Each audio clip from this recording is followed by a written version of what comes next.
Hello, everyone. Thanks for tuning in to the first ever official Nerds audio dramas. I'm so excited to have everyone here. I'm still gonna wait a few minutes because it's not even 7 yet. But if you're here already, I want to say that you can feel free to talk in the chat for a bit while we wait for 7 to approach. And I'll pose a question to everyone here. How's everyone doing? Feel free to, drop your answer in the chat. I'll let you know how I'm doing. I had a very busy day today, but more on that later. And by very busy, I mean I was listening to all of these audio dramas, and now I get to listen to them again, which is a huge treat. Anyway, I'll stop talking for now, and we'll begin the show a bit after 7.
Hello, everyone. I just wanted to welcome everyone who's coming in to listen to our audio dramas.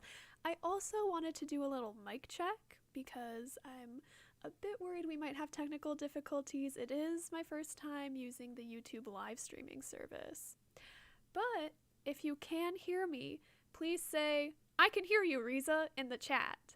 And I will leave for another couple minutes and come back a bit past 7 to introduce these audio dramas. But please let me know if you can hear me, or else this show might be a disaster, as it is an audio medium.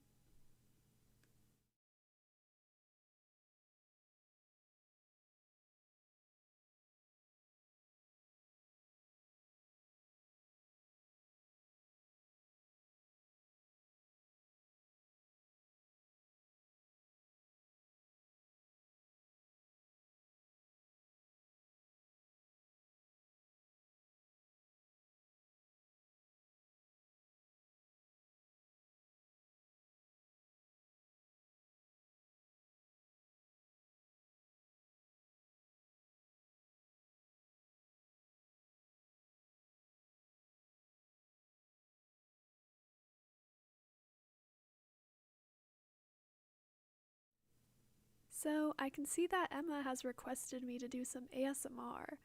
Um, don't know how good at ASMR I will be, but I'll try to make some soft sounds. Okay.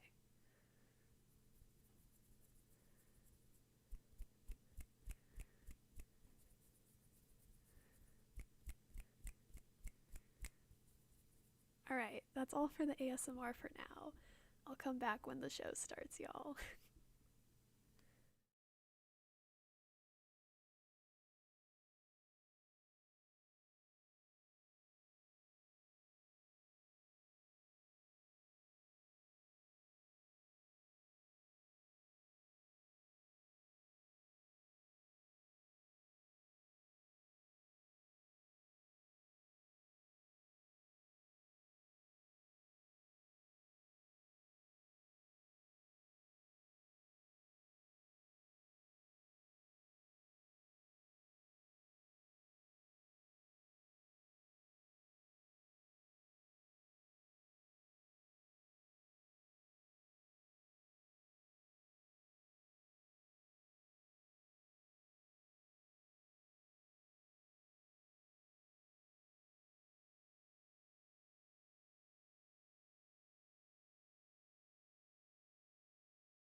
All right, hello everyone, and welcome to Nerd's first official audio drama live stream.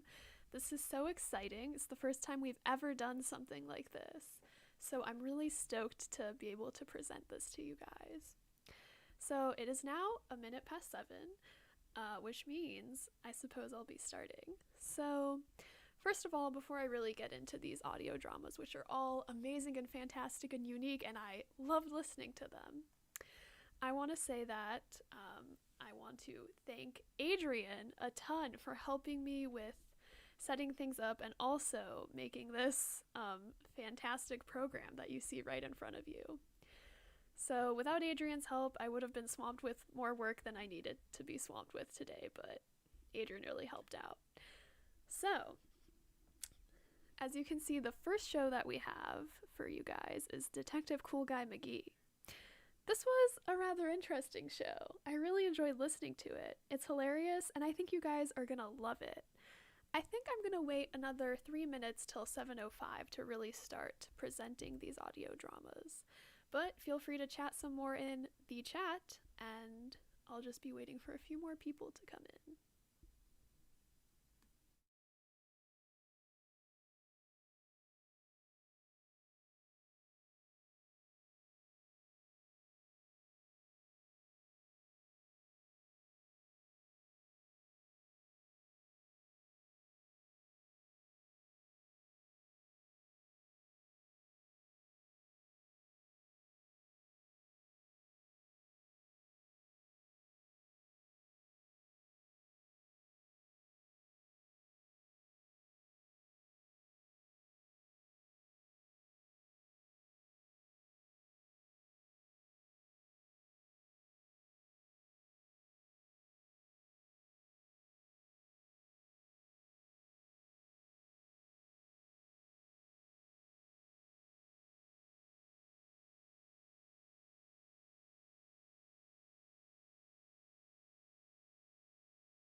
All right, everyone, it is 7:05, so we'll be starting the show.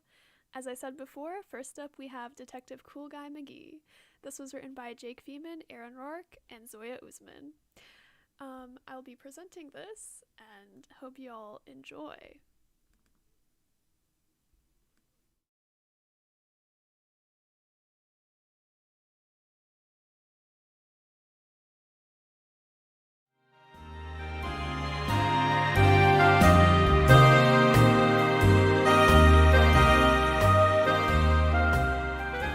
Hope everyone liked that last set. Now, we're going to try something a little different. Next up, the 80th episode of the infamous Private Eye Cool Guy McGee. And let me tell you, folks, this next one's a real Savannah Brood doozy.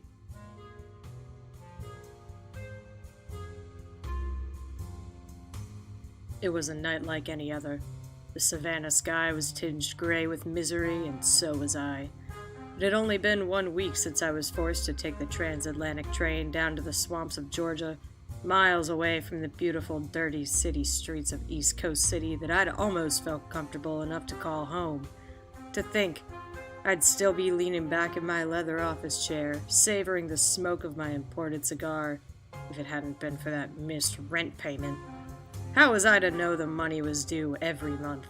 I may be a detective, but some information should be obvious without an investigation. But I couldn't marinate in my conflicted contemplations forever.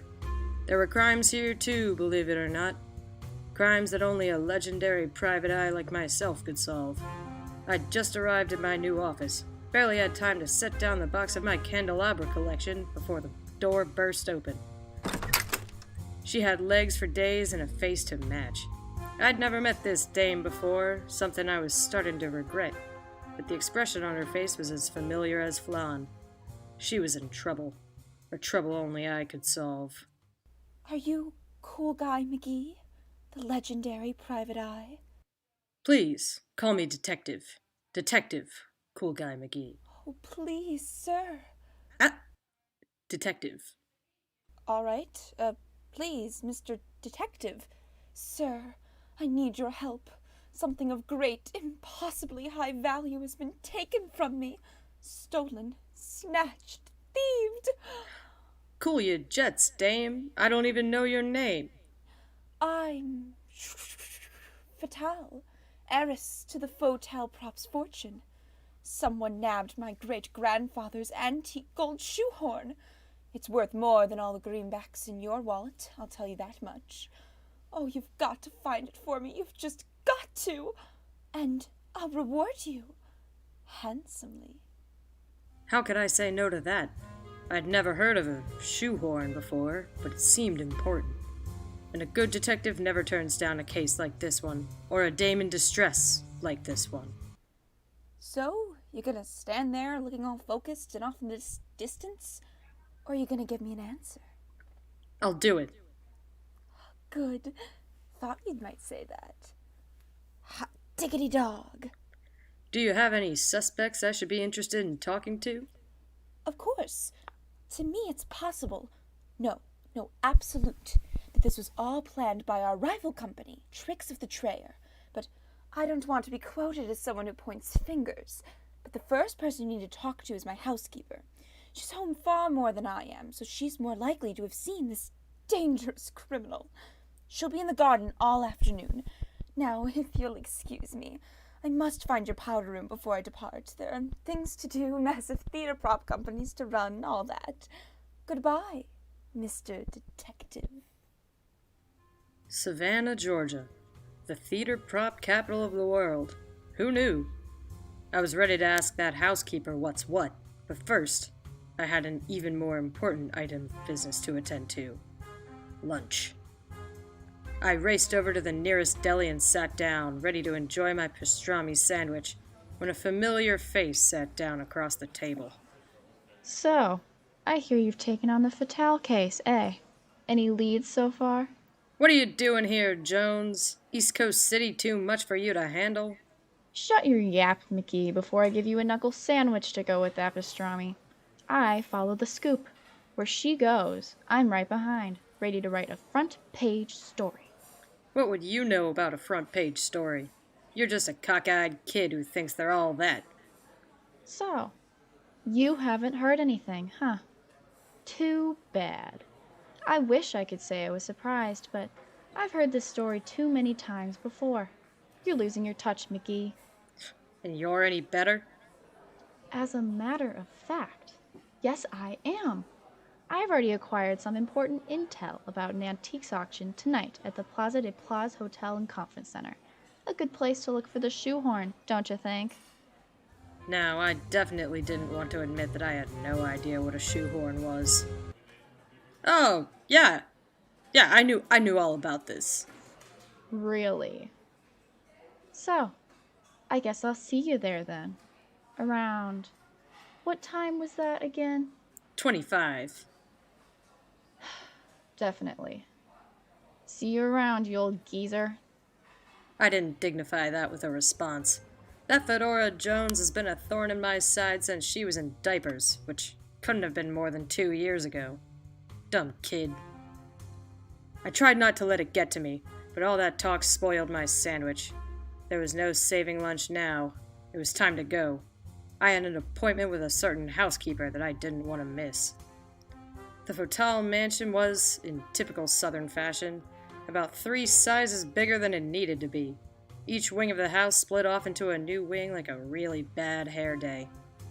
It took me a little longer than I'd have liked to make my way through the thicket of expertly trimmed topiaries.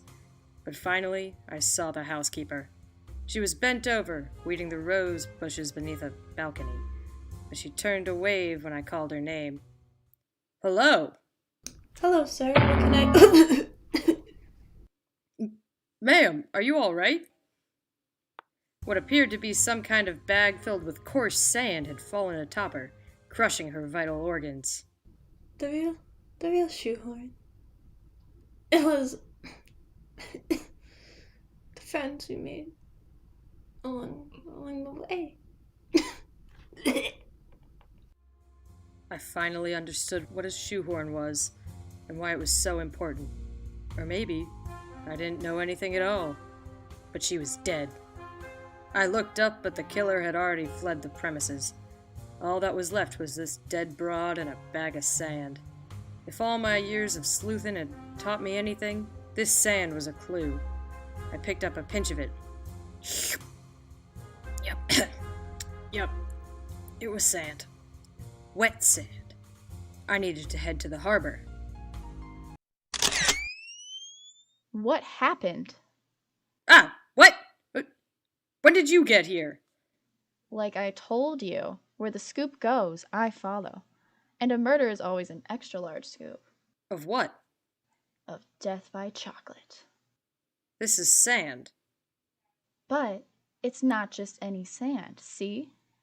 I already knew it was wet sand, but a good detective never gives away his lead. See the label? Tricks of the Trayer Theater Props. Vital's rival company. This is big news. I didn't know what she was getting at. Was she implying corporate feuds have body counts? Think what you want, kid. I've got places to be.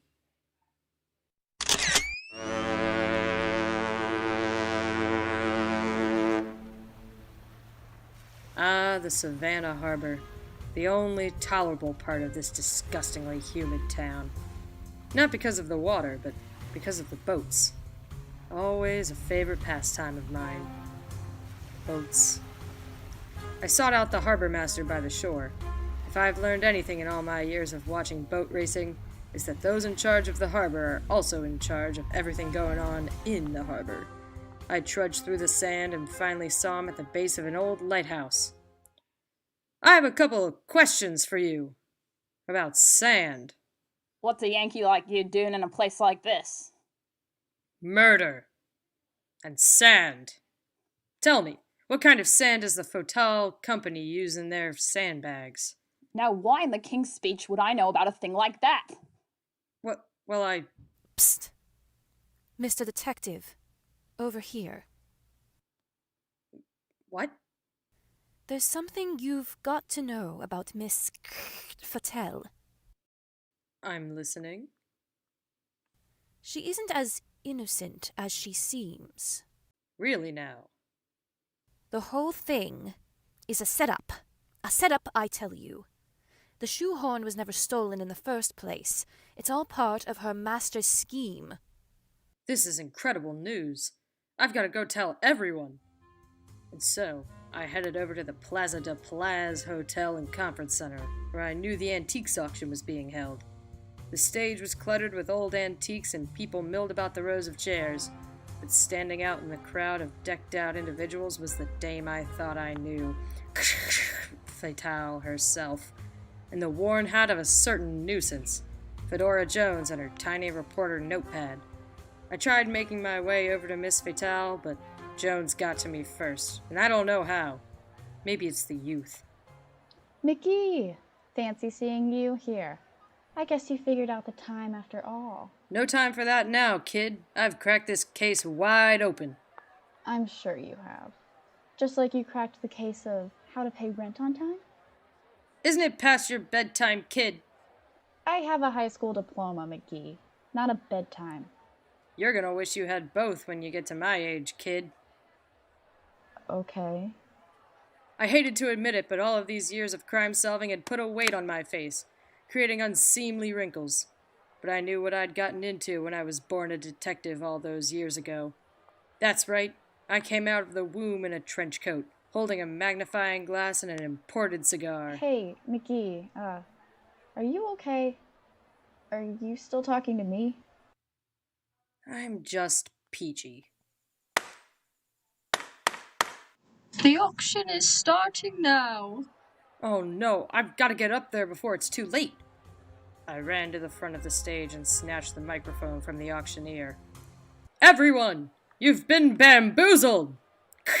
Fatale, heiress to the Fatale theater props conglomerate fortune, has been lying to all of you, to all of us, to me. Miss Fatale, what do you have to say to these outrageous accusations? Well, I mean, of course they're not true. Why, I would never do such a thing. The legacy of my family, my father, my grandfather, is just so important to me. Why would I do anything to tarnish their good name?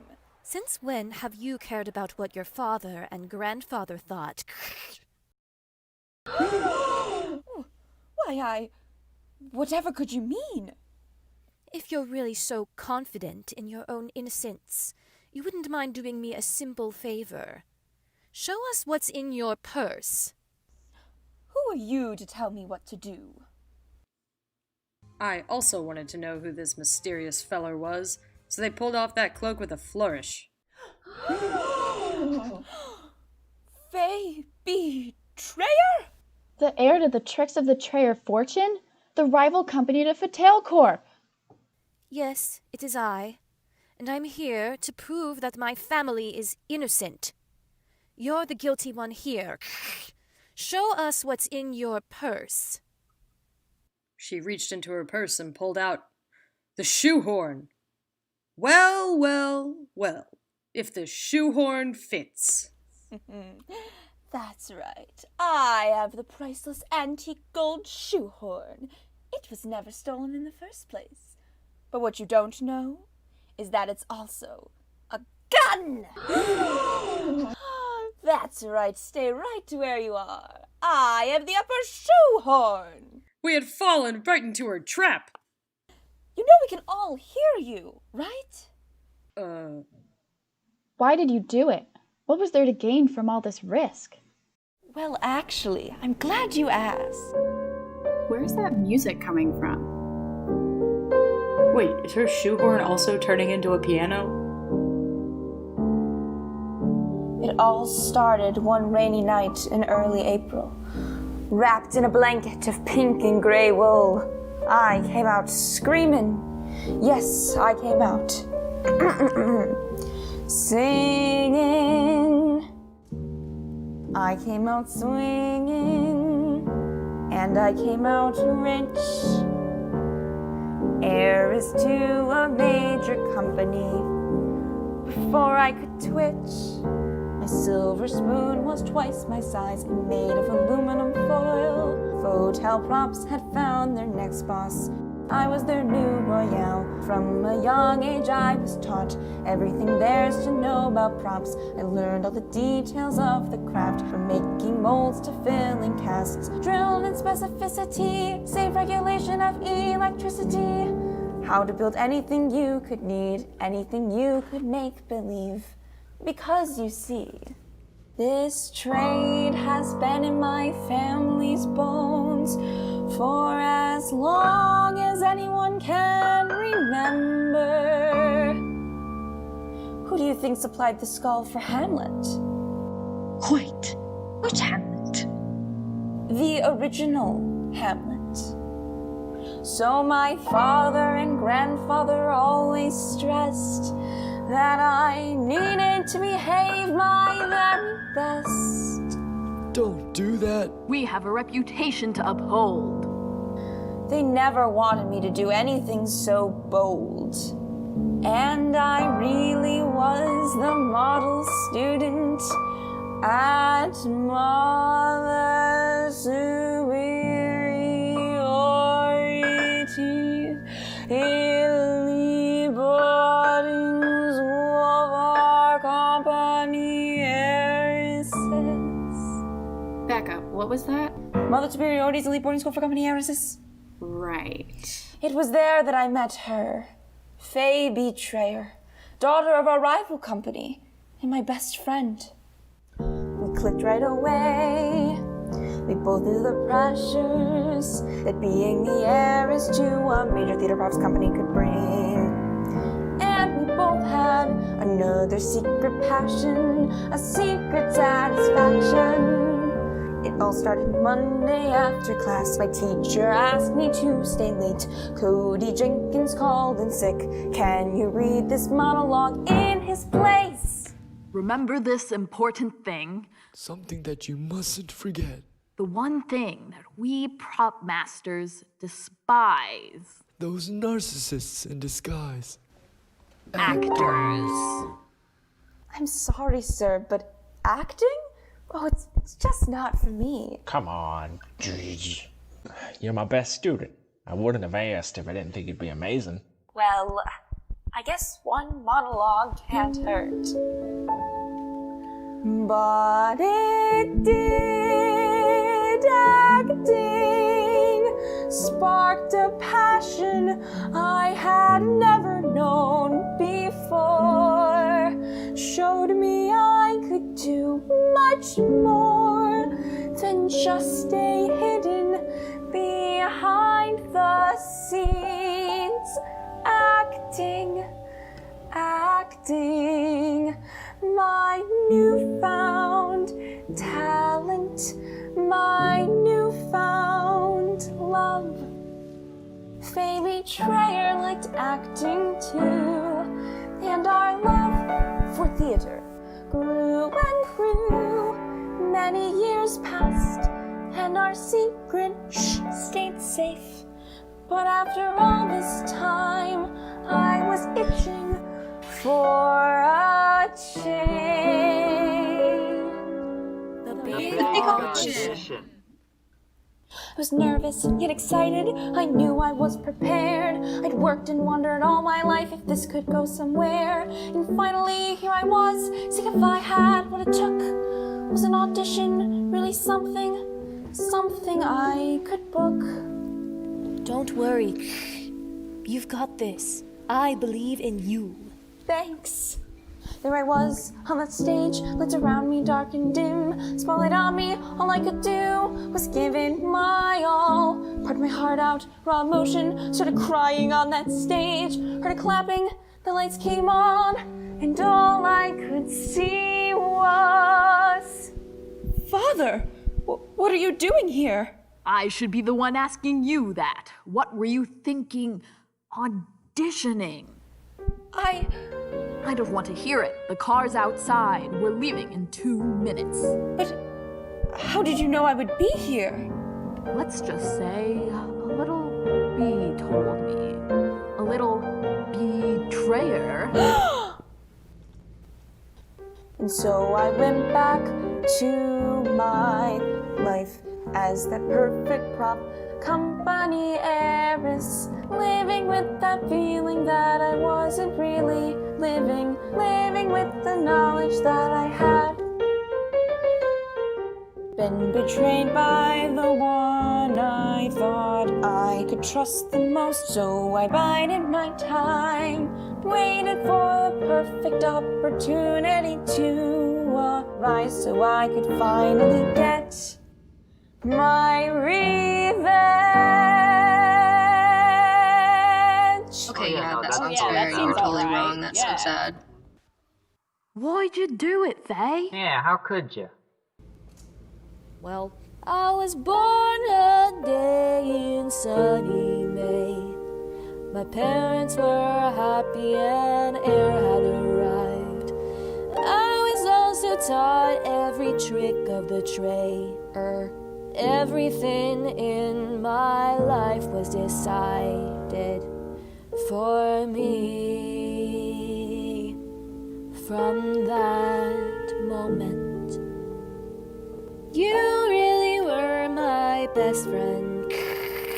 Treasured the time I spent with you the most in the world.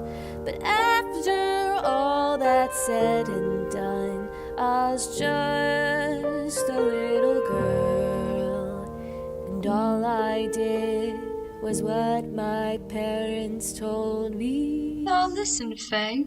There's a girl in your class at school. Her name is... Shh. Her parents own the worst theatre art company in the greater Savannah area. Okay. I want you to be her friend. Okay. And then once you've gotten close, Find exactly what she loves. and make sure that what she loves is toast. Toast? Ruin it for her. What? You were in on it from the start? No. Sure, at first I was just an obedient child, but that didn't matter any after a while. You were my best friend. Really, my only friend was you. I loved you most in the world. Then why did you do it? Pressure. So much pressure I was under all the time.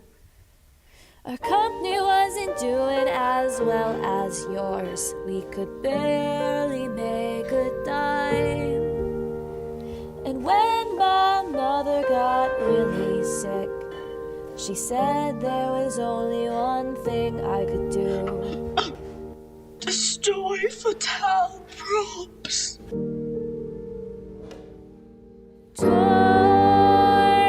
Torn, I was torn, wishing I had never been born into this theater prop hell where all I could yell was torn, divided, pulled apart from either side. My parents, my stable life, and you, my best friend, and well, never mind that.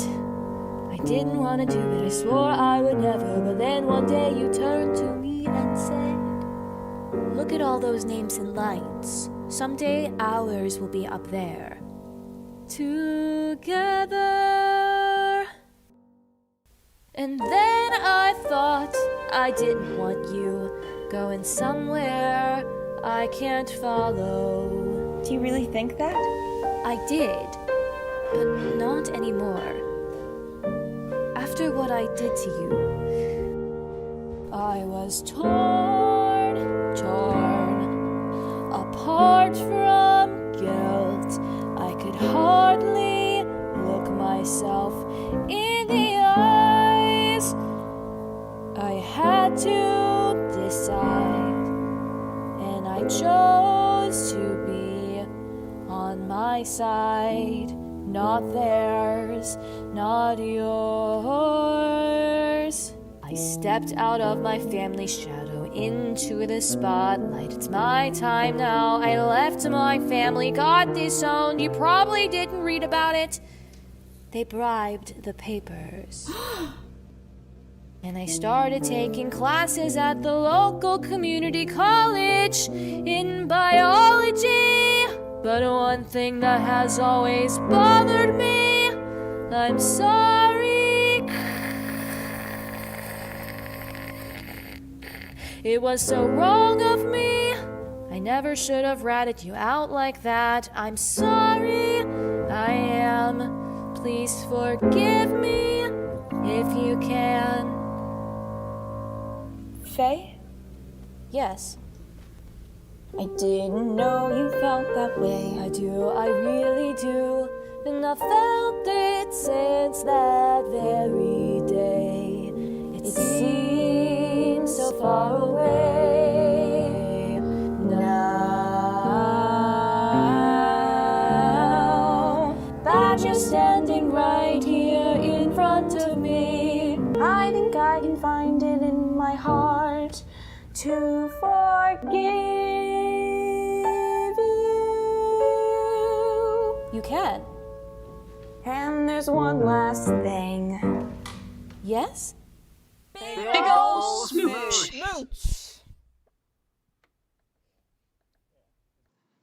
That was one of the most beautiful things I ever did hear. So, that's that then. There was no stolen item, and everything's been cleared up. I am so glad I could come into town and not have to work that hard. What? No. What about the housekeeper? Oh, the sandbag lady. I guess she's no longer with us. And? Who killed her? Oh, right.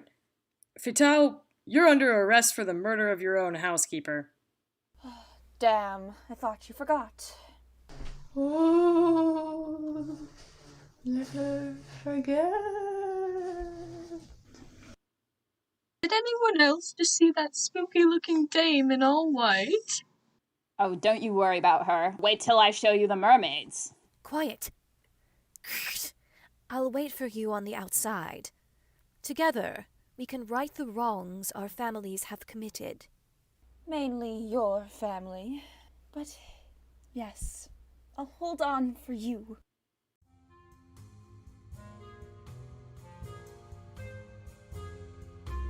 And that was that. With Miss Fatale behind bars, peace returned to Savannah, Georgia at last, and I finally got to return to my beautiful sandwich. How I missed it. And oh, I eventually returned to East Coast City with Fedora Jones, unfortunately by my side, but only because we'd accidentally caught the same long-distance cab back. On the way back, she explained to me how to pay rent.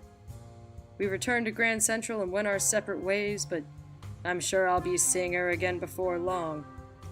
Faye B. Trayer went back to her family's theater props company and started a charity for housekeepers suffering from fear of sand. It was a very specific niche, but it seemed she was in her element. But a detective's work is never done. I have to stay a step ahead of the times. Who's to say what mysteries will arise in the beautiful, grimy East Coast city? But at least for now, it was peace and, thankfully, slightly cheaper rent.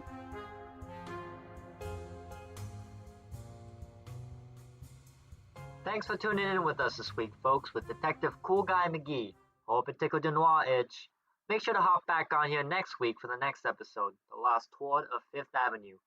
Now, back to some hot tunes here on the Motown Lowdown.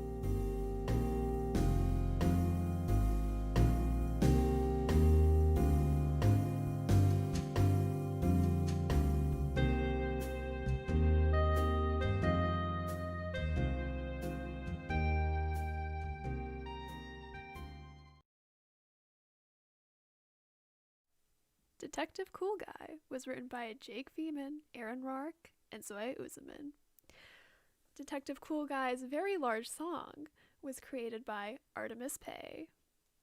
Next up, we have Magic in the Air, written by Beatrix, Emily, and Sam.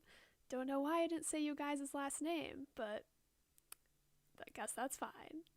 So, Magic in the Air is another interesting mystery, but very different from Detective Cool Guy McGee. I bet you all will enjoy it.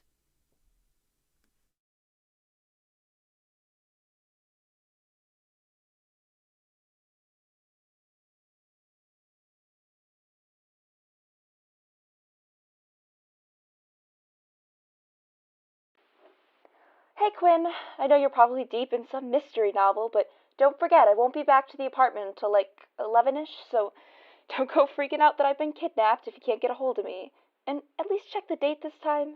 Third Saturday of the month. You know how it goes. Gets pretty wild at these open mics. But let me know if you want me to bring a coffee back for you. Okay, I know you say you don't like coffee, but Something Wicked sure knows their latte spells. You gotta try them one of these days. Alright, see ya. That was Saturday night. That was my roommate. My actual roommate, Maya, not whatever doppelganger she's been replaced with. Sunday morning, I thought everything was normal. Maya left her super cold latte on the kitchen counter and definitely had mac and cheese past midnight and didn't wash her dishes. Annoying, but fine. Fine. But then, when she wandered out at noon, I asked very politely she please not leave her mess everywhere. She took one sip of her chocolate orange mocha thrill with double pump of crushing confidence or whatever convoluted thing she ordered this time and spat it out. And not because it's been sitting in our kitchen overnight. No, she claims she hates coffee. Maya's never not had a morning coffee for all 2 years and 4 months that I've known her. So naturally, I assumed that she had come down with something nasty. And then... Are you recording something, Quinn? Investigating. Trying to figure out what happened to you this past weekend. Oh, geez, not this again. Nothing happened to me. You just like looking for drama. I had Spotify on when I was making lunch, and you said my music taste was awful. So, you were the one who recommended Ella and the Charmers to me. That was like a year ago. It was 3 months ago. Things change in 3 months. I'm just not into the same kind of music. You go to the same open mics every month. There's that student performer you haven't shut up about for weeks. What's his name? Did you eat all of yesterday's leftovers? The spaghetti? Yeah, but we are not dropping this. I've got an essay to work on. Sorry, I just need to find something to eat in here. You could always go with your pickle monstrosity. I'm sorry? Pickles, peanut butter, and mustard. The bane of my nose's existence. Come on, Quinn. No one in their right mind would eat peanut butter, pickles, and mustard together. Do you have a fever? Did you get kidnapped by aliens, Maya? We've still got chicken pot pie from the other day. Chicken pot pie? You mean my chicken pot pie? That you can't stand because it's too mushy? You're being really weird, Quinn. I'm being weird? Is this a prank? It's not. No, it's definitely not April Fool's Day. Is this a spontaneous prank? Maya! I'm gonna heat up my lunch and do my essay, okay? And if you could keep the music down while I'm doing my homework. Unbelievable. Unbelievable! At least for now. Only for now. There's an answer for everything. Even Maya doing a complete 180 in food, drink, and music taste. And that's what I do, right? Find the answers.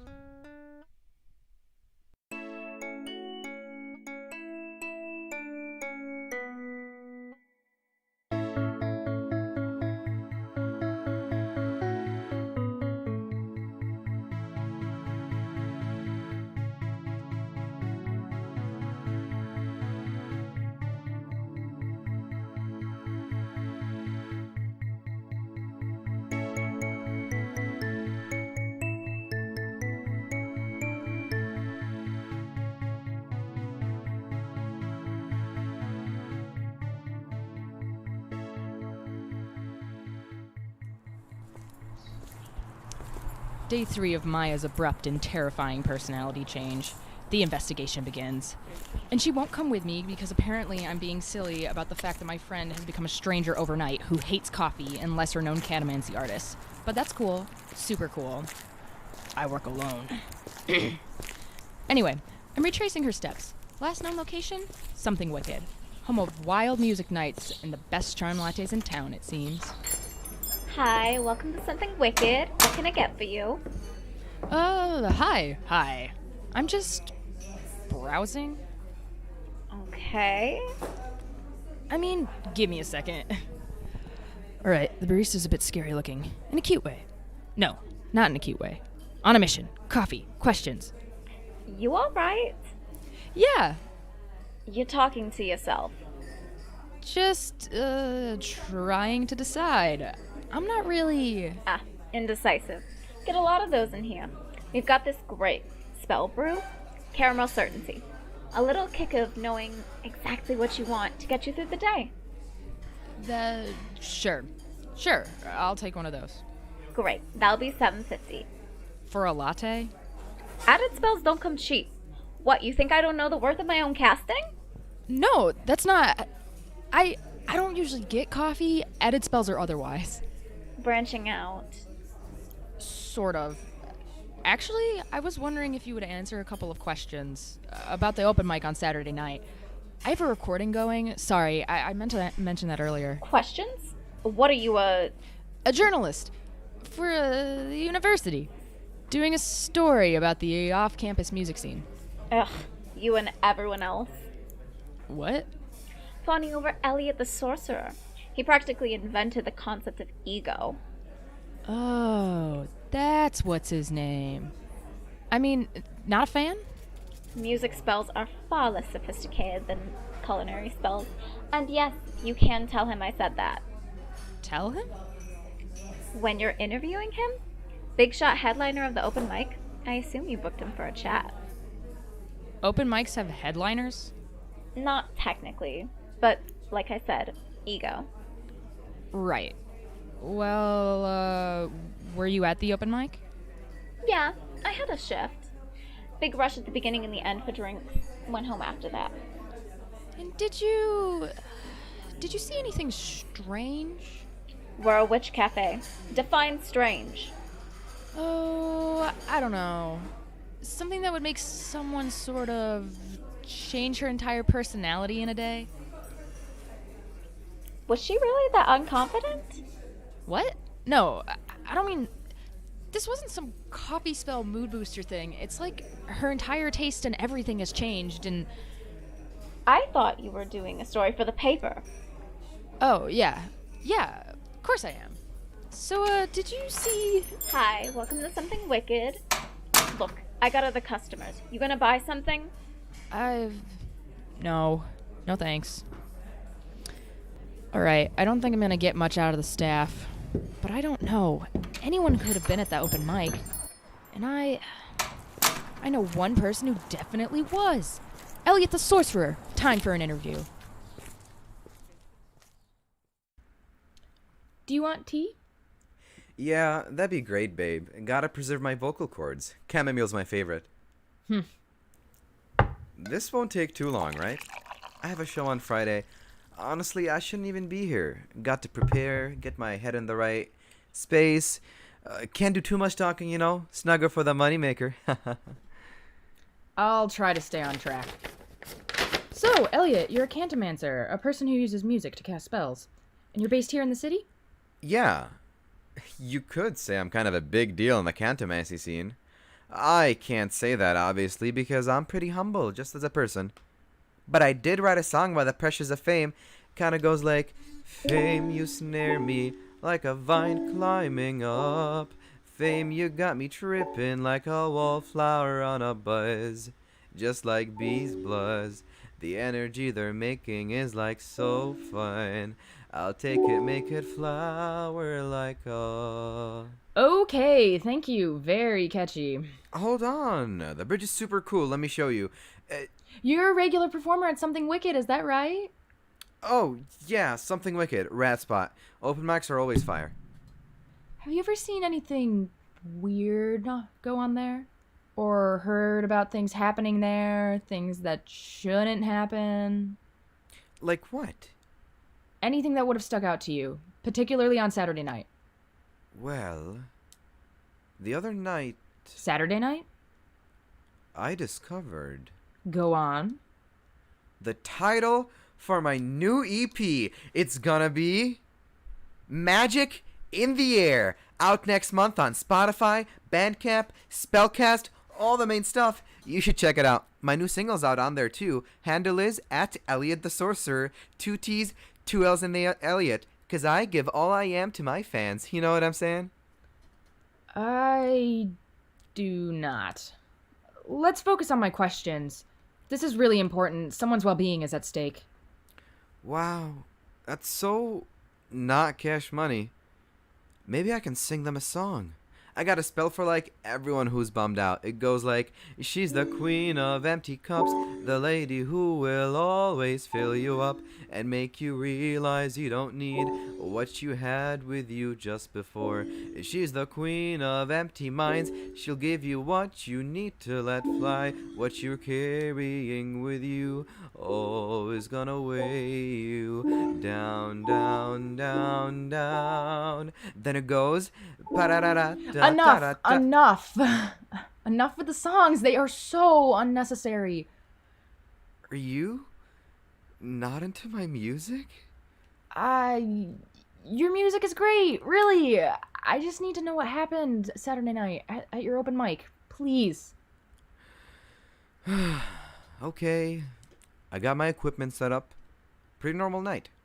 Crowd was great. So many attractive people, just like so many. Everyone was really energetic. You could feel it flying. I didn't do much during intermission, but I did come up with a song while I was there in honor of Something Wicked, because they're like my OG gig. All you need is one note.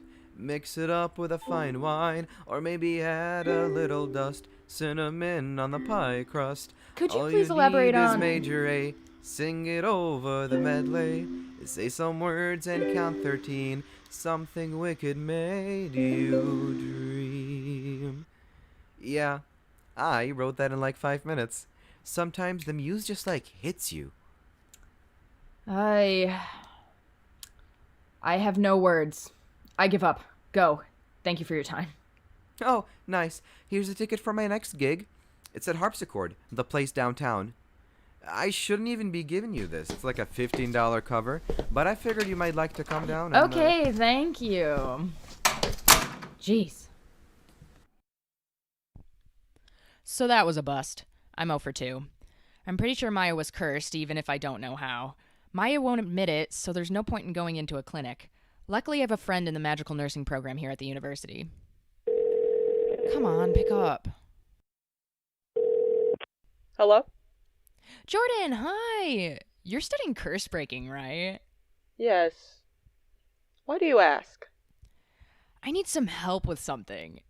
It's a delicate situation, which requires your absolute discretion. Oh no, Quinn. Did you get jinxed again? I've told you that if you're going to investigate things, to use common sense. It's not me this time. It's Maya. Can you help me? Fine, but you owe me big time. I'm taking dinner at La Strega. We have a deal. Okay. What happened? Maya went to Something Wicked last night. Do you know the place? They do open mic nights, apparently. Borderline illegal ones, yes. It's kind of an alt crowd. Never been, but I'm vaguely familiar. Well, Maya went to their open mic like she usually does, but this morning she's been acting strange. She looked me in the eye, dead serious, and told me no one in their right mind would eat peanut butter, pickles, and mustard together. She loves that stuff. That is absolutely disgusting. But yeah, that is very out of character for her. Has it just been behavior? Not sure. Maya's been pretty vague about what happened that night, but I don't know if she just doesn't remember or if she just isn't saying. Let me get the curse identification and diagnostics reference. Oh, I don't think I told you. They just released a new supplementary volume. This one's got more coding spells, because they weren't so much a thing when the current volume of the CIDR was released. I ordered it back when it was announced and it just came. I've been looking through it when I have the time. Right. Do you know what type of curse it was? No. It's probably either cantomancy. I talked to the singer guy. He was incredibly unhelpful. Or maybe something she drank? I know she normally gets a coffee. Okay. That helps a bit. I can look up the symptoms in the index of the CIDR. Personality alteration seems most applicable, but that's going to lead to potentially a lot of different curse bases.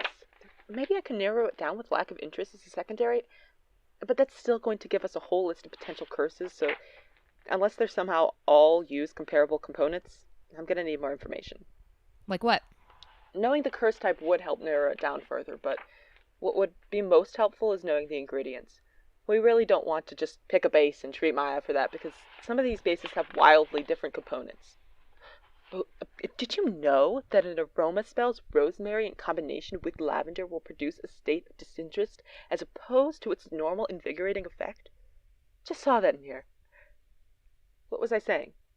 Something about wildly different components? Oh, yeah. Sorry. Some of these curses have very different ingredients, so we can't just pick one way of treating it because the counter curse for one might interact negatively with the ingredients for another, and that would not be good. Especially since this is all, under the table. So if I can figure out what the ingredients are, you can help Maya. Yep. Oh. Yeah. What is it? You said Maya was cursed on Saturday night? Well, that or early Sunday morning, yeah. Right. A lot of curses, but especially these personality ones that I'm looking at come with a deadline for breaking them. Oh, no. That is an accurate assessment, yes. From the information you gave me, though, as long as we can break the curse by midnight on Friday, we should be fine. Midnight, Friday. Got it. Thank you so much, Jordan. And this stays between us. No problem. Now that I know about the deadline to break the curse, I'm headed back to where this all began. Something wicked. I need to figure out the ingredients used in the curse, and I figure it's time to pay another visit to that barista. It's not like what's-his-name Songboy would be of any help.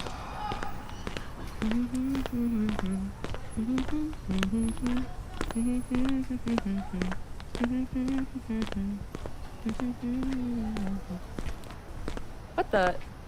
Closed at 3? But it's a Friday afternoon. This can't be right.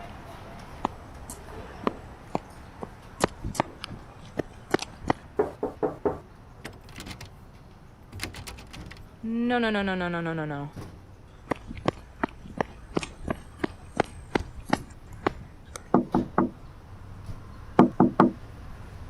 This can't be it. Oh my goodness. I can't solve it. I can't fix it. I'm so sorry, Maya.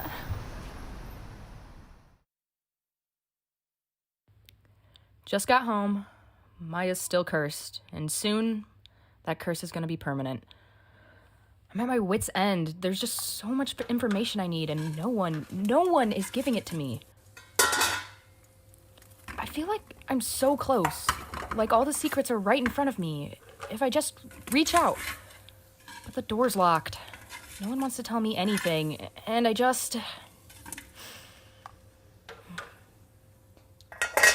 won't stop. I swear I won't stop until I lift this curse. I'll go to every stupid open mic at Something Wicked. I'll break in and scour every inch. I'll even interview that ridiculous Cantomancer again. Anything to get her back. Mix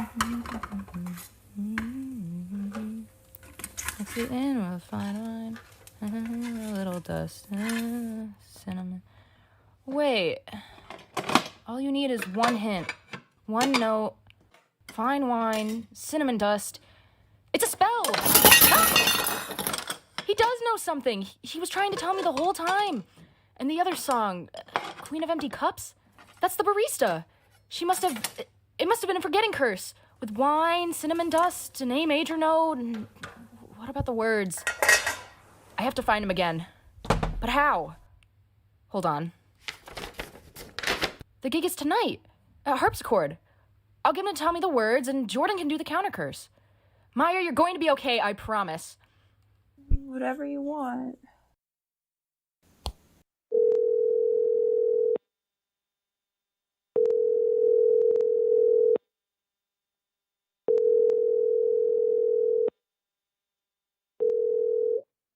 Please leave your message.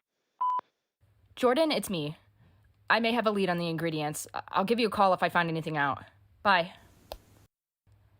The harpsichord. Well, here goes nothing. Hey, you can't record in here. Record? Oh, I'm totally not recording. No, this is just a little amplification phone spell. Sure, hun. And I'm Maleficent. Just make sure it isn't on when the next act starts. It's a $30 fine for recording live Cantomancy spells. All right, Elliot's probably backstage, which means there has to be a door around here somewhere. The anti-recording person is walking off somewhere. Maybe a door. Great.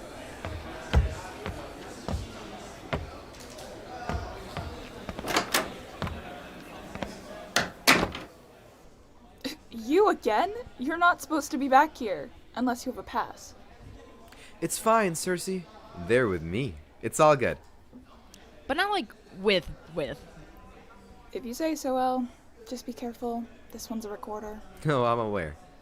So, what can I do for you, babe? What the hell does it mean? I'm going crazy. I'm flattered, but what exactly are you talking about? Your songs! They aren't actually nonsense, are they? Nonsense? Excuse me?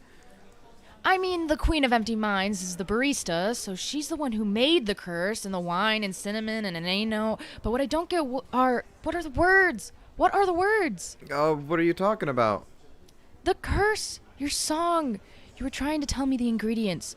You said something about blah, blah, blah, some words. What are they?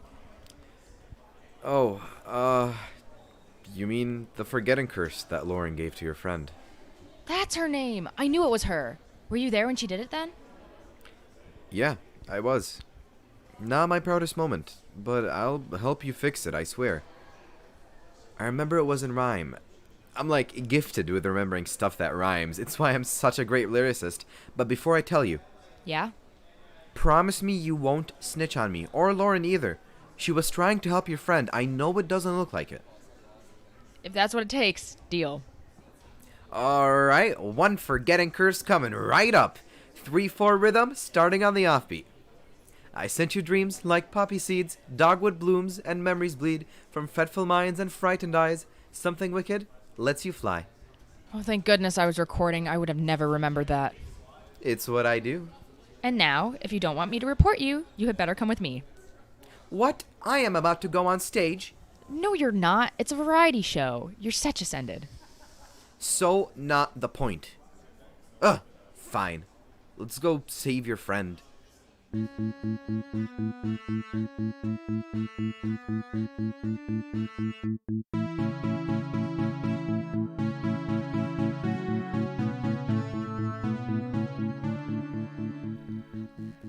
I'm starting the recording, everybody, just so you know. Put this on the record. Best spell I have ever performed.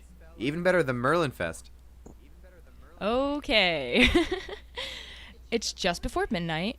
We've just performed the counter curse. It might take a while to sink in fully, but I'm seeing improvements already.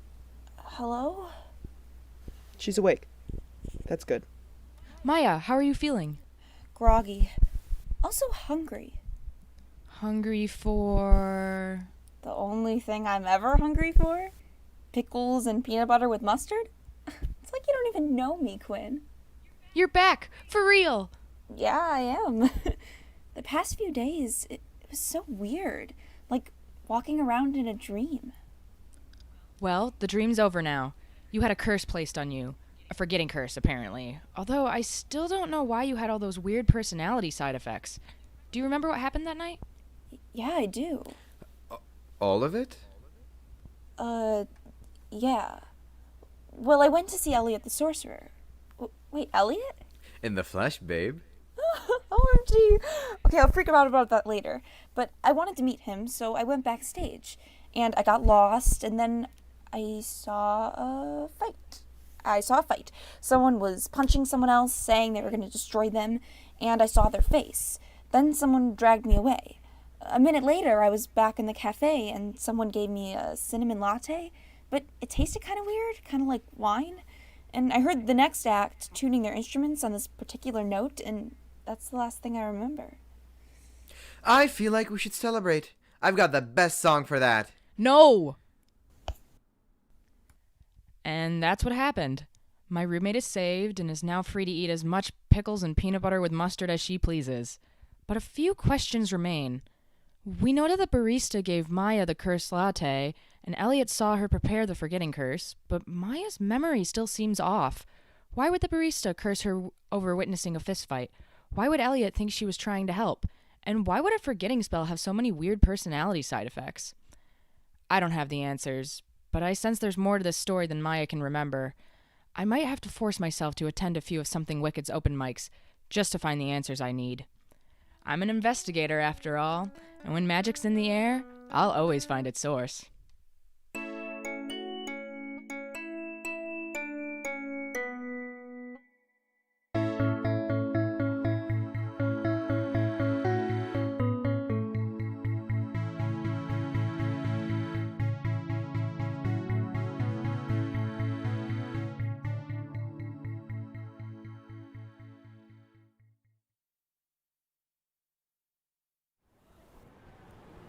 Quinn, I really hope you don't find this recording.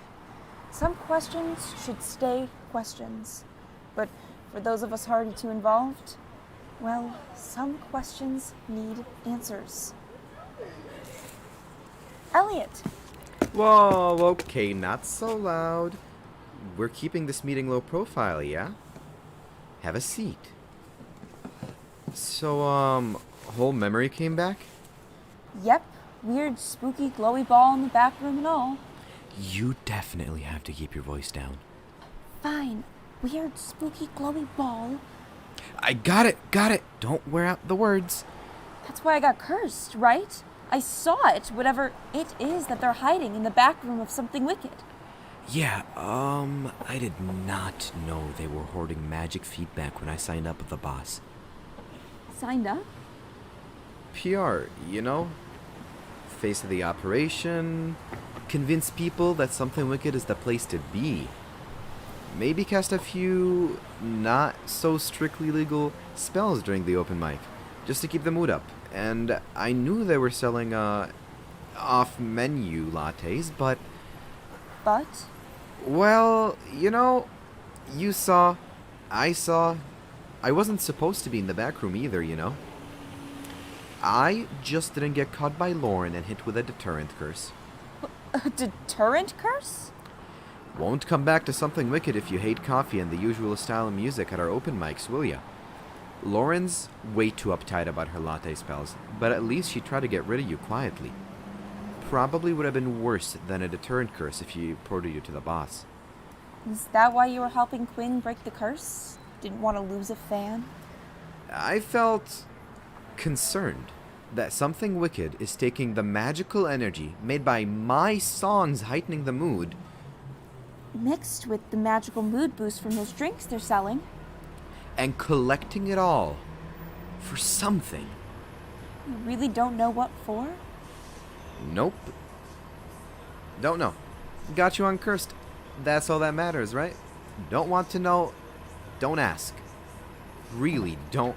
Oh, no. There's something big going on at Something Wicked. Definitely too big for Quinn to keep poking their nose in and asking weird questions. We've got to keep this much more subtle. We? I think you misunderstood. Elliot the Sorcerer is a solo act. And now, you've got a manager. Let's get started.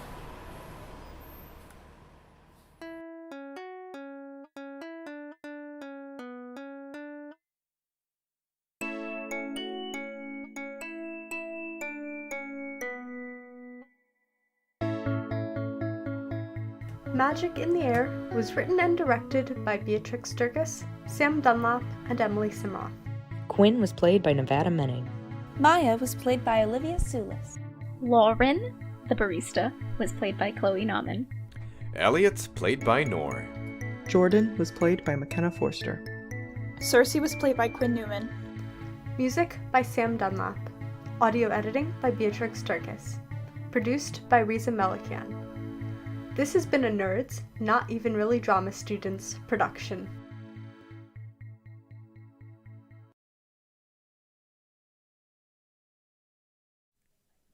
That was absolutely magical, wasn't it? Love that one. Fantastic. Next up, we have Such a Crime. And you may be asking, what exactly is such a crime? Well, you're about to find out.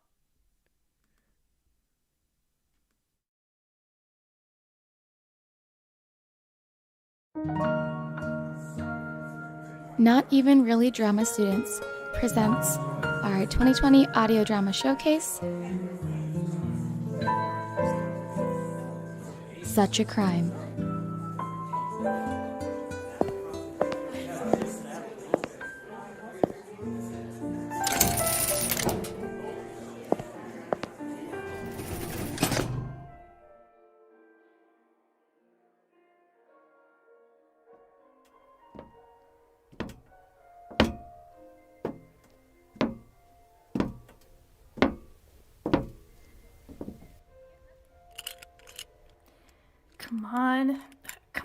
Come on.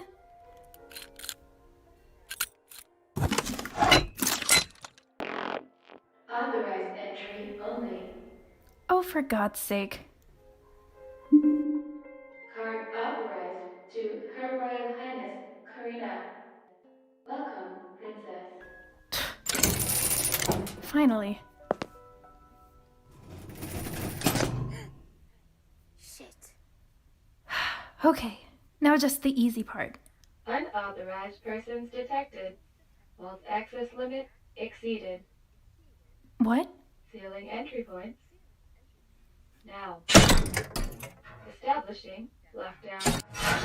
You're kidding me. No. Okay, who's there? I know you're in here. You might as well come out now.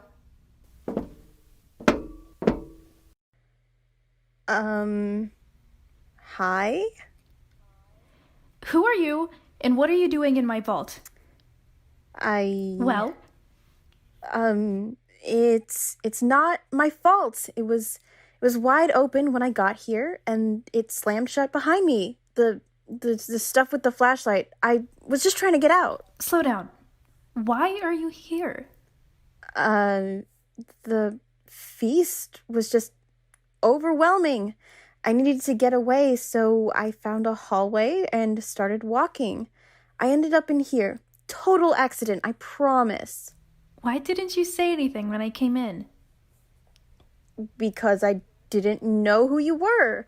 I mean, I still don't, but you don't look like a guard or anything. You're not gonna, arrest me, right? Okay, fine. Whatever. Just stay there. Taking that as a no on the arresting. Do you know the way back to the party? For when we get out, I mean. Shh. Can you get us out? If I could, trust me, I'd be gone by now. And how long do you think we'll be in here? Shh. 4365. 4366. 4367. 4368. What are you doing? You will not tell anyone about what you're seeing. Okay. What exactly am I seeing? Don't worry about it. Maybe I can help. No. I'm really good at finding things. No. You just say what you're looking for. No. Wait, methodical searching, a royal vault. Are you stealing something? Is this a robbery? It's kind of exciting. Look, I don't know who you are. Olivia. Well, Olivia, I am currently incredibly stressed, and I would highly appreciate a bit of silence, especially seeing as my very intricate plan is now ruined. Everything okay? No. Yes. Everything's fine. There's nothing for you to worry your pretty little head over. You think I'm pretty? Sorry, was that weird? I didn't mean, I just thought... It's fine. Okay, I mean, stop me if you think it's too weird, but I was thinking, Really? when It's we fine. get out, if they ask us why we're down here, we could just, and I mean only if you're comfortable, we could say we were, together? You want to tell the royal guards of the Kingdom of Coral Islands that we broke into their second highest security vault to make out. When you say it like that... It's a good idea. Might even work with anyone else. Yeah, of course. Totally understandable. I wouldn't want to kiss me either. That's not what I meant. I definitely wouldn't mind kissing you. I'm flattered, but not that either. There's the small issue of me being the princess. Good one. What? You didn't know? No, why would I? The feast upstairs is in my honor. Portraits everywhere. Don't know how you could have missed it. So, when I asked you if you were stealing something, I really couldn't have been more wrong, huh? Well... Wait, really? It's complicated. God, I don't even know why I'm telling you this. I'm a good listener? I'm not doing it for me. Yeah? If anyone knew I was telling you this, it would be off with her head, and probably yours too. It's an overrated body part. It's not like anyone will believe you anyways. This is highly confidential, but this kingdom, it's in so much debt. So much debt. I know the celebrations tonight look grand, but we're hanging on by a string. This vault, there's nothing in here that's really dangerous or special, but there are a lot of priceless items. There's one priceless item. I've never even seen it. All I know is that it's a necklace. I don't believe in magic, but the stories about this thing, it could be the answer. Tonight, with the Great Feast, security is redistributed from the secondary vault to the primary vault and perimeter, which makes this necklace the perfect target for a really bold thief. Bold? An outsider trying to rob this place would have to break into the castle's lower levels and make it through several layers of electronic security. Right? Easy peasy. It is if you're royalty. You're kidding me. I don't kid. This is why I shouldn't have said anything. No. You've got to understand, from my point of view, this is hilarious. Yes, we get it. It's a ridiculous plan. I mean, yeah. Thanks. But also just my luck. Being stuck in an underground vault with the princess wasn't a part of your celebration plans? Would you believe me if I said it was? Wait. You're the princess. What are we doing here? Why haven't they come for you yet? Yes. Good question. I might have reassigned the guard rotations and turned off all the cameras and alerts for my plan. All of them except the lockdown procedure. In my defense, I was not expecting anybody else to be down here. Yeah, me neither. So, we just wait around? Looks like it.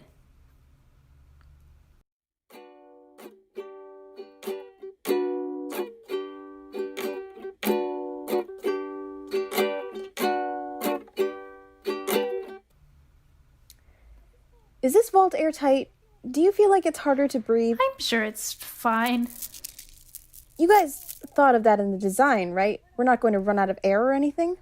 The lockdown procedure means they know people are in here. We should be fine, yeah. And you're sure there's no other way out of here? No secret princess way you're not telling me about because it's secret? Why would I lie to you? Because it's a secret. I wouldn't do that. Okay.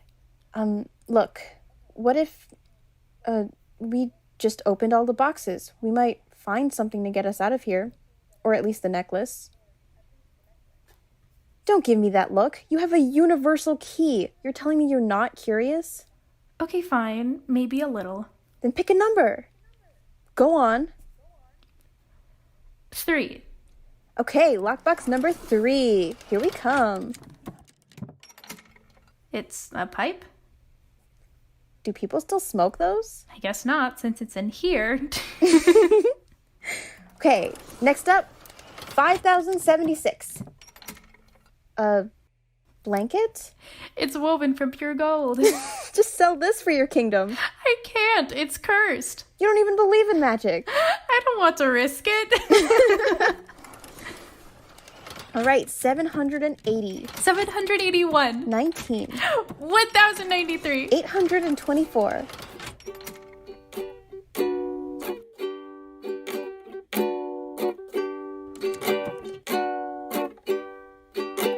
In box number 2,156, we have a silver ukulele. Ooh, do you play? A little, though I only know the classics. Ah, Riptide by Vance Joy. Anything that consists of the same 4 chords. You've never experimented before? Or improvised? No, there's not really time for that among all the... princessly duties? Yeah. No worries. I'll teach you. Just hold this for a sec. It's going to get in the way. This is gorgeous. It was my grandmother's necklace. Well, it's been in my family a long time, but it was hers last. I think she'd want me to wear it here, even if we are in a vault.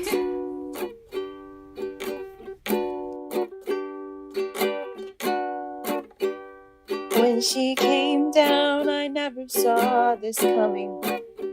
Who would expect this kind of thing from a girl like her. My eyes on the prize and she came running.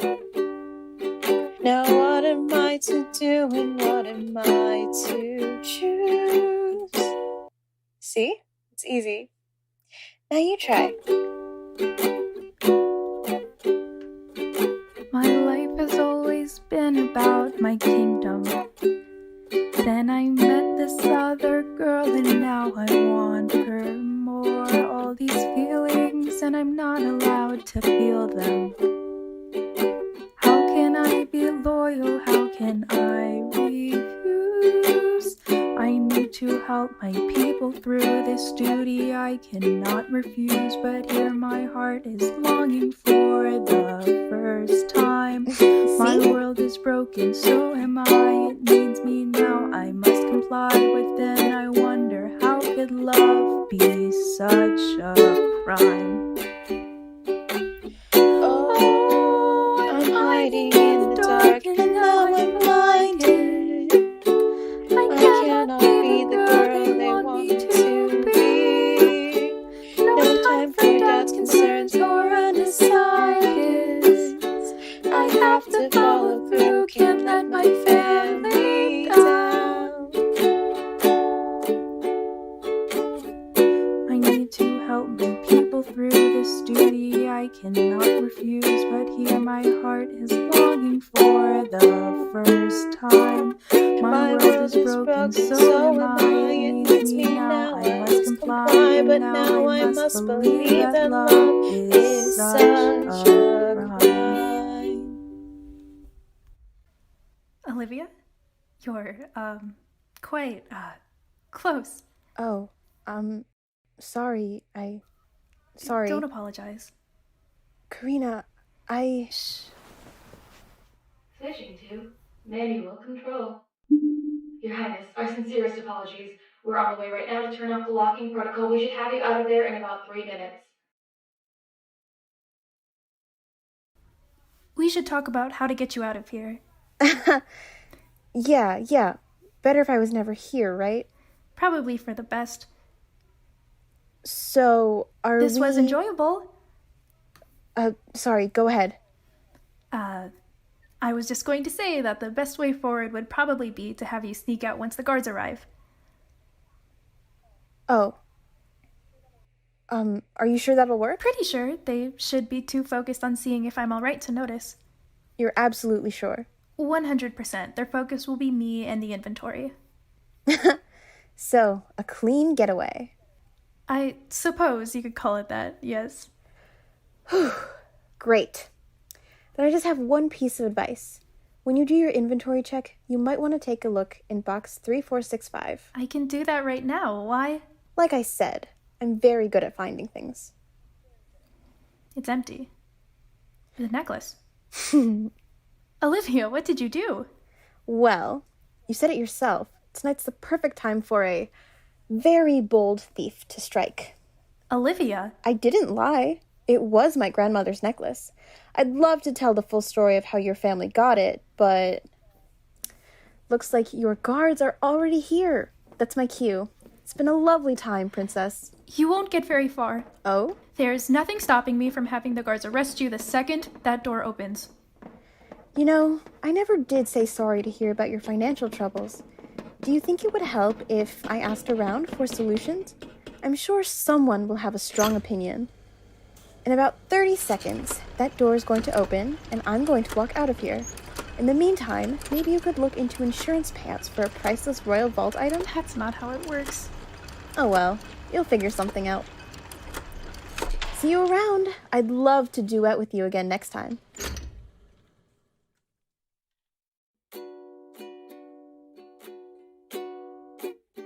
Such a Crime was written by Emma Label and Rishika Rao. The role of Karina was played by Ari Richardson. The role of Olivia was played by Zoya. Song, music, lyrics, and ukulele by Emma Label. Background music by purpleplanet.com. Audio edited by Rishika Rao. Such a Crime is a U of M Nerds production.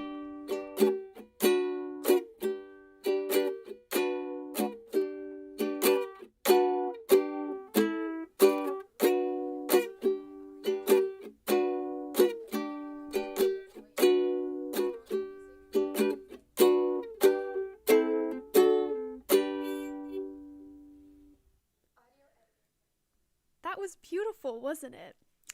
Let's go, lesbians. Let's go. And dare I say, be gay, do crime. That really was a wonderful masterpiece. Next up, we have the Vlog Ladies. And this one, I know you'll enjoy it. I enjoyed listening to it myself. So get ready for the Vlog Ladies.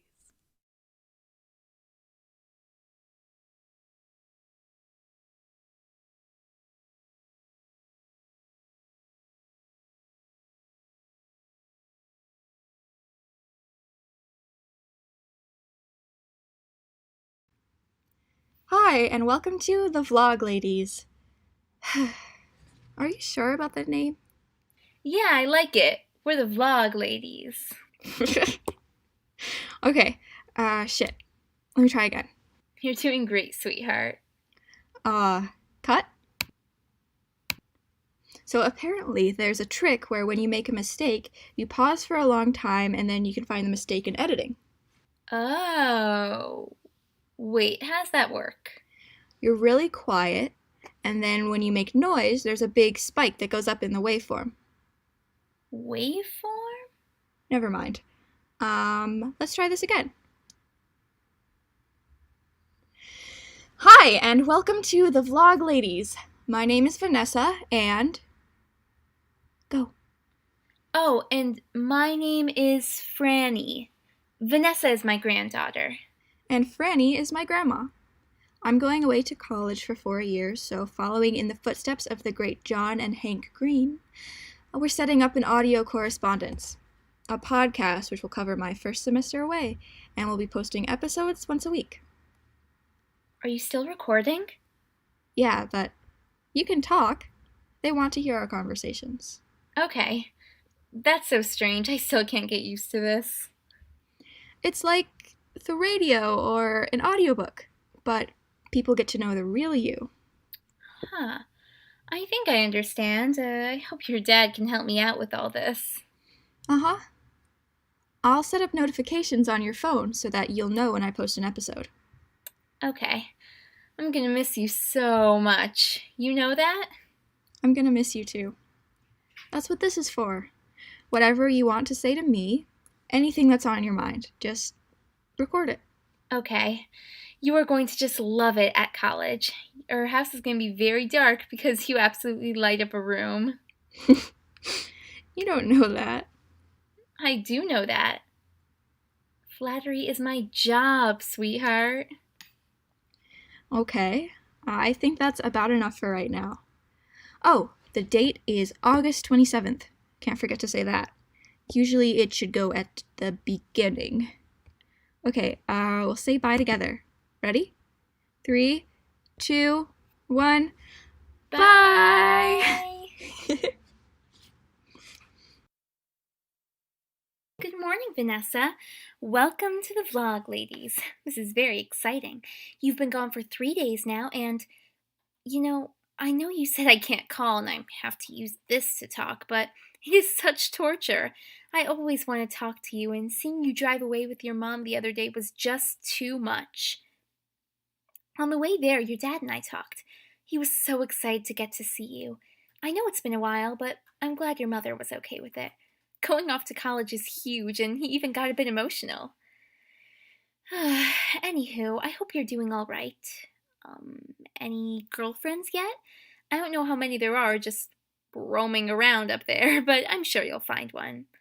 Yeah, I think that's about it.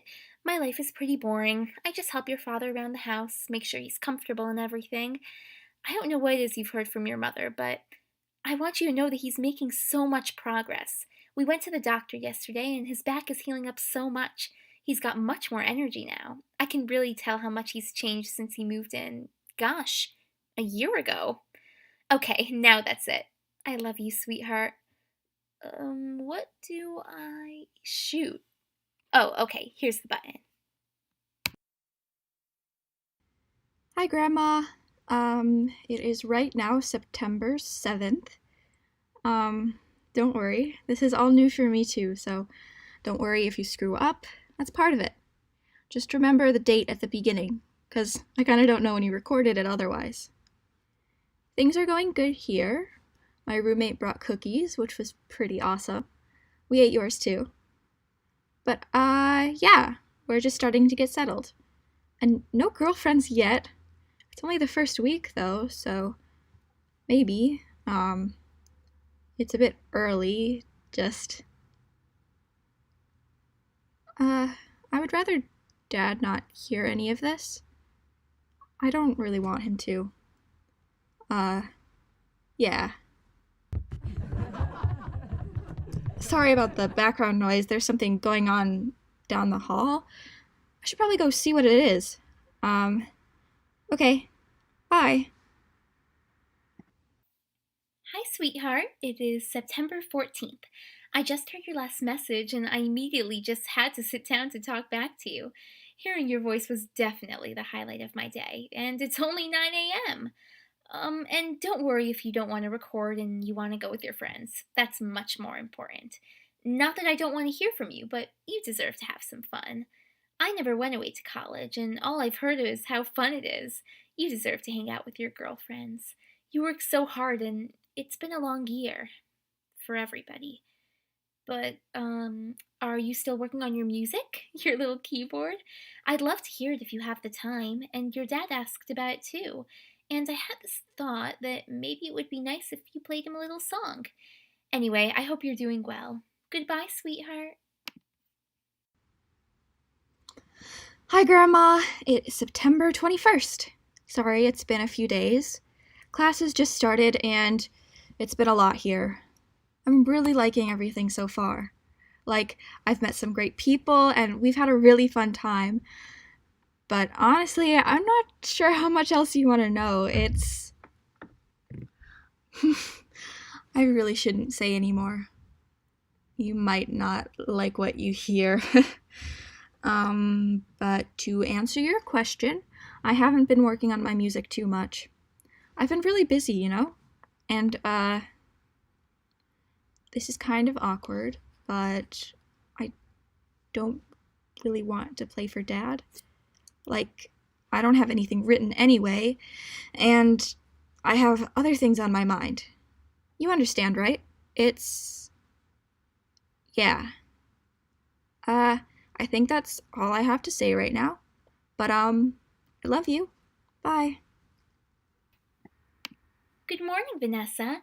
It's September 28th, and I just ate my bagel, and I'm about to water the plants like I do on Thursdays, but I can't get something you said in your message out of my head because it got me thinking, and I want to make sure that you're all right. I talk to your father a lot, and he tells me what he knows, which isn't everything, but it's made me realize that it's important that we're all on the same page. With you away, you can't see what's going on. You can only hear about it. And that scares me because I don't want you to end up with negative feelings about your father. It's very easy for the distance to cause a rift. And I think your father wants to talk to you, so give him a call, would you? He'd be over the moon, I'm sure. Okay, that's what I want to say. Talk to you soon. Goodbye. Hey, Grandma. It is October 5th. I'm just gonna cut right to it. About Dad, I know it's important to you, but I just can't call him right now. I mean, I've been really busy adjusting and making new friends, and I think I might have an exam coming up soon, plus I have some music I want to work on. It's just been waiting for me. I mean, it's not that those things matter more than him, but it's just really hard, you know? I also just wanted to mention that I'd really appreciate if you wouldn't keep bringing him up in these messages. I hear a lot about it already from Mom, so I know what's going on, and I'd rather not talk about it here. Like, there's tons of other stuff going on for me. Like, I actually did meet somebody, another girl down the hall, and like, nothing's certain yet, but I'm really excited about it. You know, stuff like that. Like, sorry, I'm rambling. Anyway, it's late. I better get to bed. Good night. Hello, sweetheart. It's October 12th. It's so nice to hear from you, as always. I'm so glad you're making friends and meeting a girl. I'm really happy to hear that, and I truly don't want to press it, but I still feel like I should help in some way. I mean, it's been 5 calls, sweetheart, and every time he's gotten voicemail. It would just be nice if you talked to him. All he wants is to hear your voice, and it would make him feel so much better, because he misses you so much. And actually, he's sending you up a little something. Keep an eye out for it, because I think you're gonna like it. Okay, I'll talk to you soon, love. Goodbye. Hi, it's October 19th. Yeah, I got the new keyboard. It's great. I've always wanted one that records what I play. I guess you must have told Dad, because he and I never really talked about it. And I guess, well, you could tell him for me that I appreciate the gift, the purchase. I mean, the thought, if it makes him feel better. Well, I have to go now. Bye. Good evening, Vanessa. It's October 26th. I hope you're doing well. I'm so pleased you like the gift. And I thought, since you like it so much, why don't you thank him yourself? It would mean so much more that way, and he'd be so excited. Just so excited. Anyway, talk to you soon. I love you. Bye. Hey, Grandma. It's November 2nd. It's been a long day. I was getting so caught up in using the new keyboard. I was really liking it, and I even made a song for Elena. She's that girl I was telling you about. And I told Mom all about it yesterday, and you know what? She told me the same old story, that he doesn't try, he never tries, and I never really believe her. I mean, they're not divorced yet, right? But then she told me, she said, God, that son of a bitch, he sold the ring. And now I'm thinking, wait, he hasn't been working since the accident, so where'd he get the money for this expensive keyboard? I hate to ask, but did you know? Really hope you didn't. Goodbye. Hi, Vanessa. It broke my heart what you said in your last message. I can't bear to hear you so upset. I know how difficult it's been for you with everything that's happened while you've been away, but I just ask you to take a look at both sides here. Like last year, when your father told me about your girlfriend, I really wasn't so sure what to do with myself.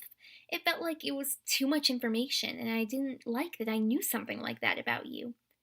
But after some time, I realized that I needed to trust what you said about yourself.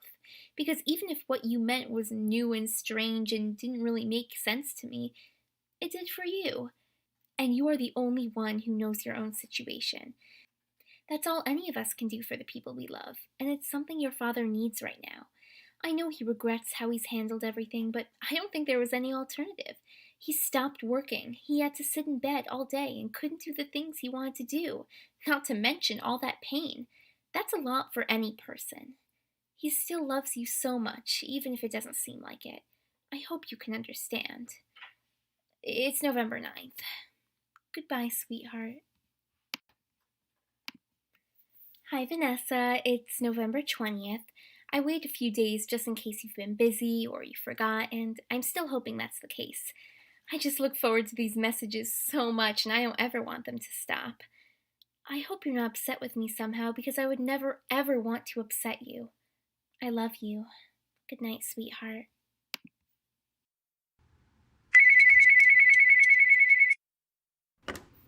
Hello? Hi. Vanessa! Oh my goodness, how are you? I was getting so worried. Yeah, well, we missed you at dinner. I made the sweet potato marshmallow casserole because I know you don't like the stuffing. Is something wrong? I just heard what you said in your last episode, and I've thought about it. Yeah? And I get what you're trying to say. Really. I know what you said, and I understand, but I think you should also understand that you're in the middle of this too. And I don't just need another person telling me what to think all the time. Vanessa, that's not what I've been saying. But it is, though. You only see one side of this. You know, what you're saying about empathy is great and all, but I don't need to hear it from you. I think I need you to back off for a little bit. Oh. I didn't know you felt this way, Vanessa.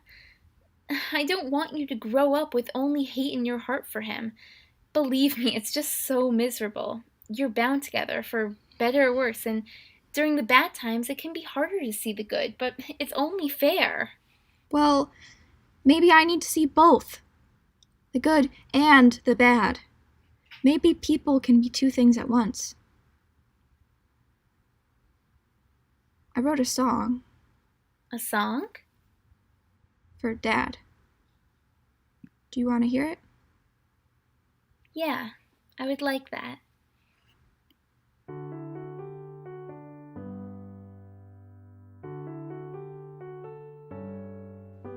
I really thought you didn't care. This whole year you've been an empty chair. Life was never supposed to be fair, but now I know you'll always be there. I want you to know I never understood what a real family could be, till I realized that you've always tried, though it wasn't apparent through my eyes. And now I'm making a promise to you to try to understand, see your point of view. Thank you for all you do. Thank you for doing the best you can. Whatever we go through, you'll always be my special man.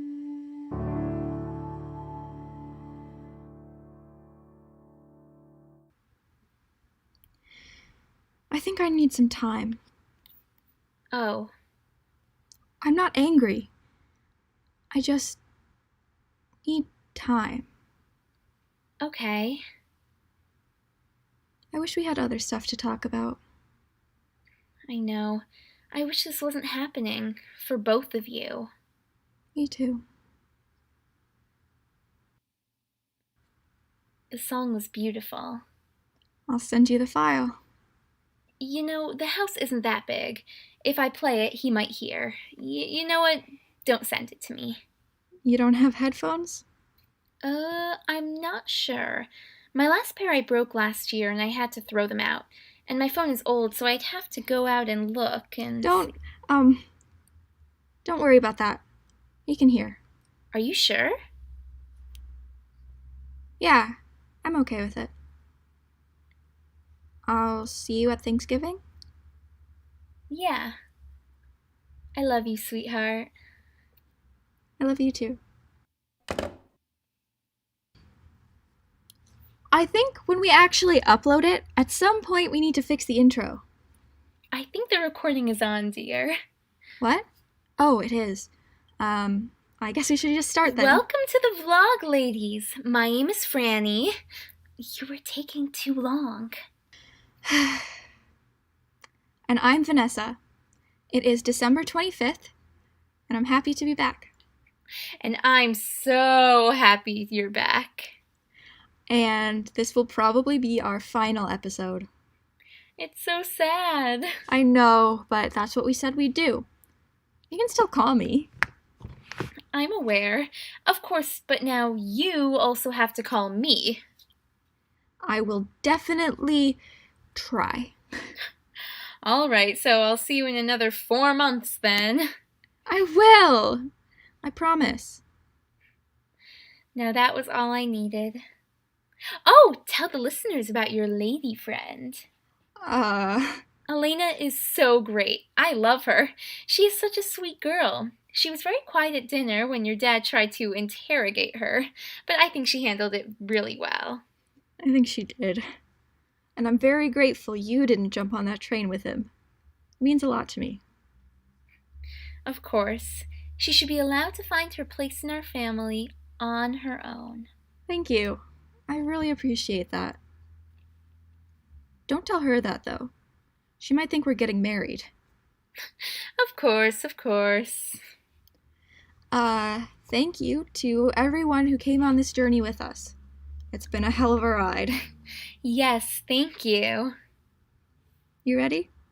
Yes, love. 1, 2, 3, bye!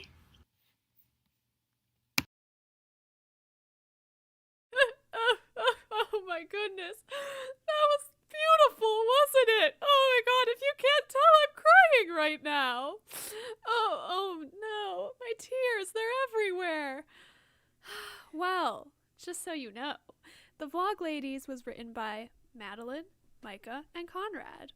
The music and lyrics were by Madeline, and the dialogue was by Micah. And the editing was done by Conrad. Next up, we have The Youth and the Statue. What a mysterious title. Yeah, I think it's a mysterious title. So, here is The Youth and the Statue.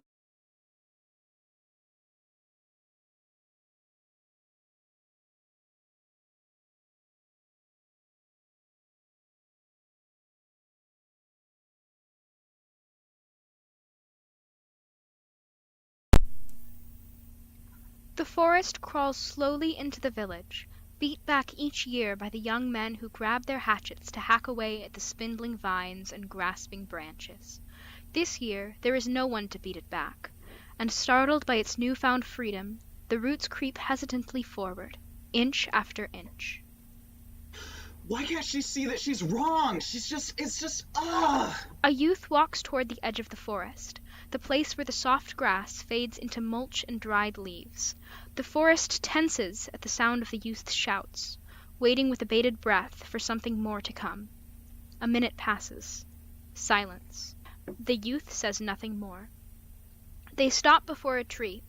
It is a tree that wears its history visibly with drooping branches, the sort that friends and lovers have come to over the years to carve their initials into. The youth pays the rows of names no mind, instead picking at the bark with blunted nails until a long strip pries away from the trunk. They spin it in their hands, then hold it loosely by their side. They take a step fully into the forest and pause, hesitation shivering at the tips of their fingers. A bird tweets somewhere from within the depth of the trees, and the youth's expression twists into a frown, as though they had just received a particularly grievous insult. Hesitation replaced with a brittle anger, the youth begins their walk into the forest. They weave in between the trees, tapping their piece of bark against each trunk that they pass too close to. They walk with a false confidence, shoulders pushed back and jaw held tightly as though ready to fight. Despite this, their eyes dart from side to side. There are no landmarks they recognize here. They are perhaps a few minutes from being officially lost. They walk faster. Don't go into the forest. It's easy to get lost in there. I would be so worried if I couldn't find you. Whatever. The ground begins to soften beneath each of their steps, bubbles of water gurgling up to fill the footprints they leave behind. A stream lies before them, crystalline blue water sparkling beneath the rays of sunlight that spill in through the tree branches. Great, and now my shoes have mud on them. Awesome. They kick the stream, sending a large arc of water up into the air. Now my shoes are wet, too. They begin following the water upstream, each step accompanied by a loud squelch. They wade into the stream, water coming up to the middle of their calves, and continue walking once more.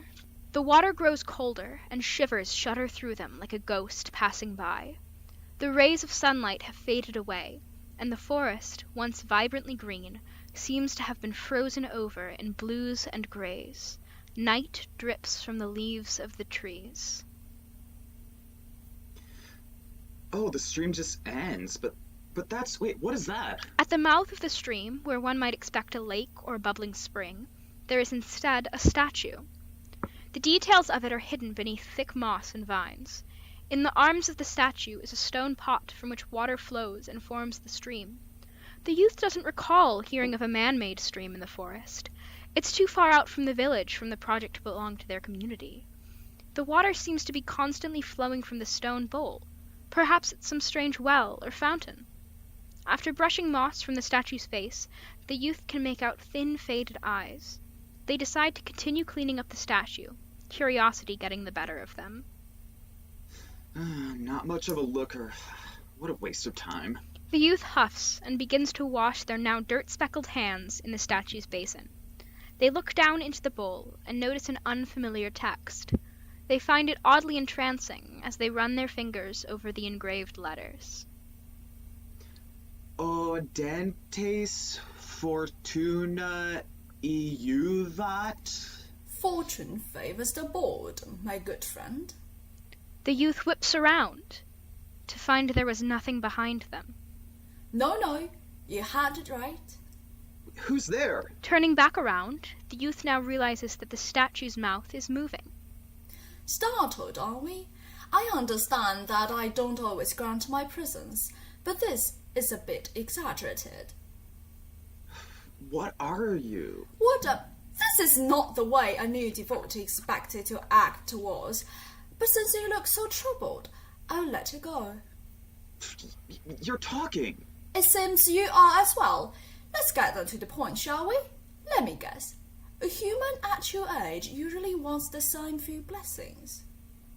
Oh, must be a girl trouble. I can tell from the insecurity flowing from your aura. What? No!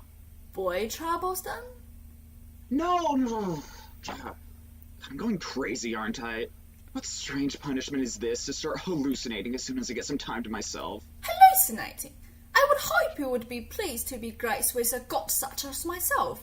You mean to tell me you haven't come seeking my blessings? Since when have people lost touch with the Great Spirit? How could you think that anyone would want to listen to some stupid god?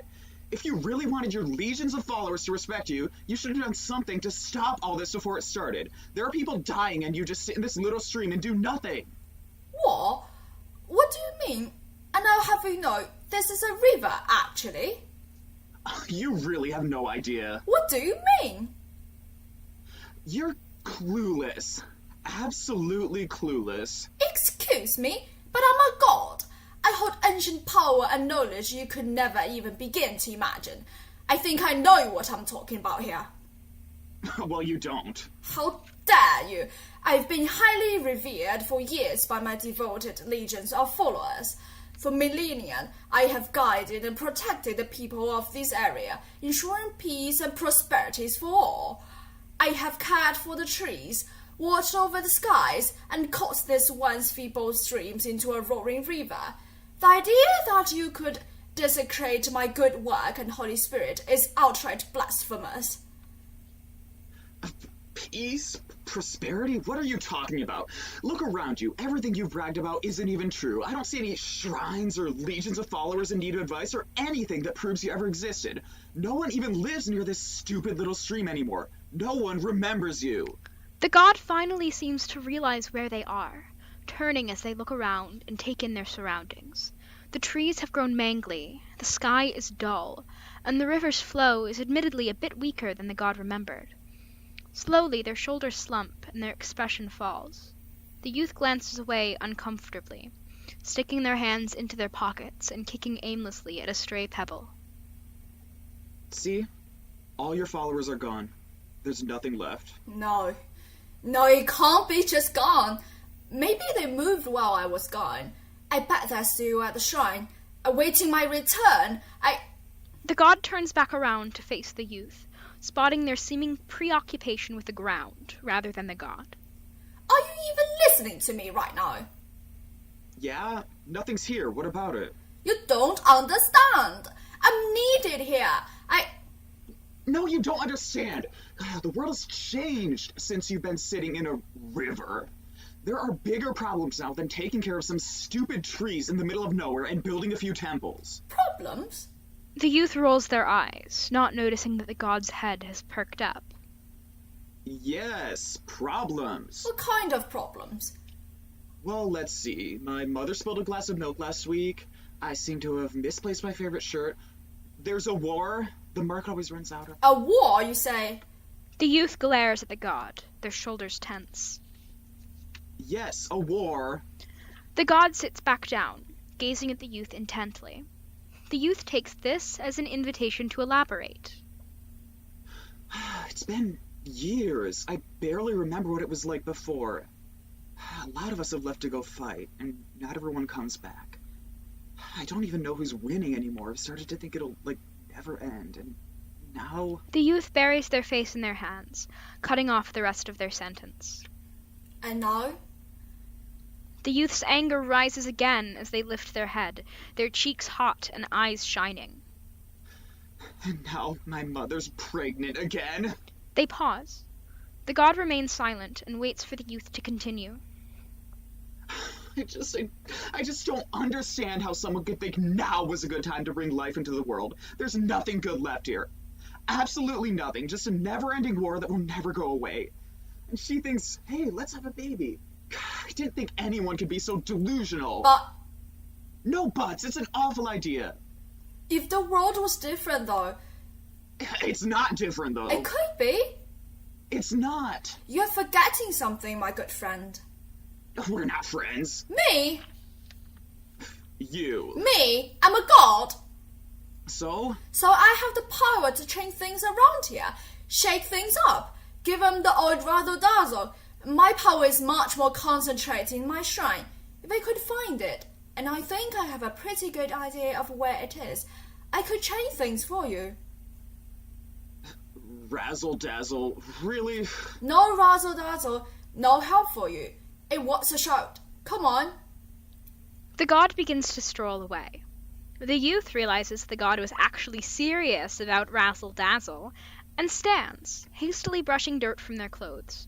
They follow the god, who is humming an unfamiliar tune, deeper into the forest. The pep in the god's step is striking. The youth can hardly remember the last time they saw someone's shoulders so tall, their stride so bold. What must it feel like, the youth wonders, to have such autonomy, such confidence, to have the ability to tell the world to change, and for the world to actually listen? The pair continues along for several minutes, the youth kicking stones into the stream as they go. If one were to ask the youth how long the trip took, they'd likely say years. In reality, it's closer to half an hour. The god's cheery whistling falters as a shrill note cuts through the air. Oh, why would you look at this? Hello? The youth slowly draws their attention away from the sky, focusing instead on where the god kneels upon the forest floor.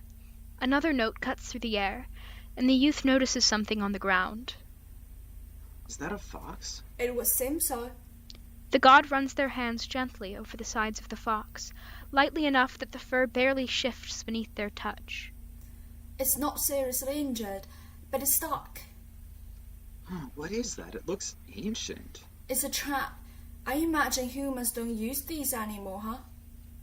Yeah, I know what traps are, but they don't look anything like this. The leg of the fox has clearly been clawed at, leaving its skin raw and visible.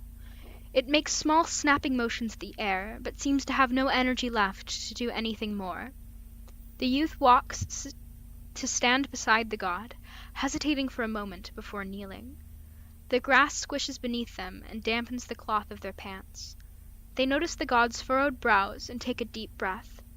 The jagged stone rubs harshly against the youth's hands, but they begin to unclamp the fox's leg from the trap's jaws. The fox pauses once free, then rises on shaky legs, and spares no backward glance to the youth and the god as it skitters away. Well, that was pointless. What do you mean? No one lives out here to help it, and if it can't survive out on its own, what's the point? Like, that fox, maybe it'll be fine today, maybe even tomorrow, but it'll just get stuck in another trap or get injured some other way. Something awful happened to it, and it'll probably happen again. And that time, there won't be anyone around to help it. I won't be there to help it. And yet, knowing this, believing your actions going to be pointless, you helped it anyway. Yeah, I guess I did. They rise in tandem with one another, the youth brushing along the heel of the god like a clinging shadow. The god watches them, curious, before setting off once more in search of their shrine. They walk in silence. Are we there yet? Soon, my good friend, soon. It should be any moment now. It's been so long, I can't wait to see it again. How many times do I have to say we're not friends before you figure it out? Before the god can respond, the pair stumbles into a clearing. It's as though they stepped into another land. The air is warmer, the ground softer underfoot. However, what truly captures their attention isn't any of this. No, it can't be! What is that? The god runs to the center of the glade, to where the shrine sits, or rather where the shrine used to sit. The youth follows.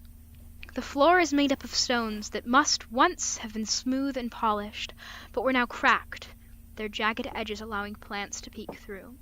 At one edge sits a sort of dais, where offerings must once have been placed. Ancient bricks struggle to form walls surrounding the dais, many of them in the process of crumbling to dust. The youth runs their hands over them, just barely able to make out carvings. They don't recognize any of the symbols. Their hand comes away covered in grime. It is my shrine. Was my shrine. The god sinks to the floor, unable to tear their eyes away from the damage. The youth has seen suffering. War, at his heart, is cruel. The youth thought they were numb to others' pain by now, but something about seeing a god on their knees manages to get through to them. The youth can't help but feel that this is at least partially their fault. Maybe they should have held back a little, not been so blunt. They wish they could take it back. The guilt starts to seep in. I'm sorry. It's not your fault. But... No, but I shouldn't have abandoned them. The blame is mine. The youth looks at the shrine again, trying to imagine what it must have looked like all that time ago. The harsh words can't be taken back, but they can be kinder in the future. The youth crouches to the floor and begins to remove the weeds that have begun to jut out from the cracked stone. They gather handfuls of them, toss them to the side, and begin again, adding to their quickly growing pile. The god ignores them, mourning their loss. Finally, they finish weeding the shrine. They aren't sure how to fix the floor, so they turn their eyes to the crumbling walls instead. Some bricks sit in pieces on the floor, others haphazardly on the wall itself. Quickly, the youth returns to the edge of the glade, filling their hands with mud. At the shrine, they cautiously piece the wall together, using the mud as an adhesive. When the walls are too high for the youth to reach, they stop building. It's certainly not incredible craftsmanship, but it holds, at least for now. When the youth turns, they find the god watching them once again. I know it doesn't look great, and the carvings are probably in the wrong order, and... Thank you. Truly, thank you.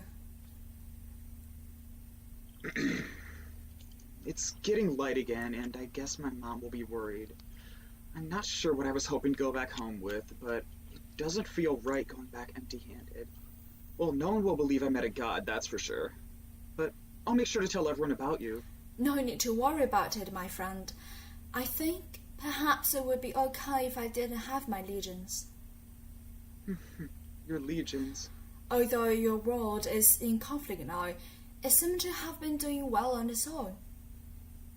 I don't know if I would go that far. No one seems to know when we'll be back to normal, if we'll ever be back to normal. I just want to be able to do something about it, you know? I feel so useless. Wait, you're a god. But of course, I should hope you would have realized that by now. No, what I mean is, you can help me now, like you said earlier. But my friend, haven't I helped you already? What do you mean, helped me?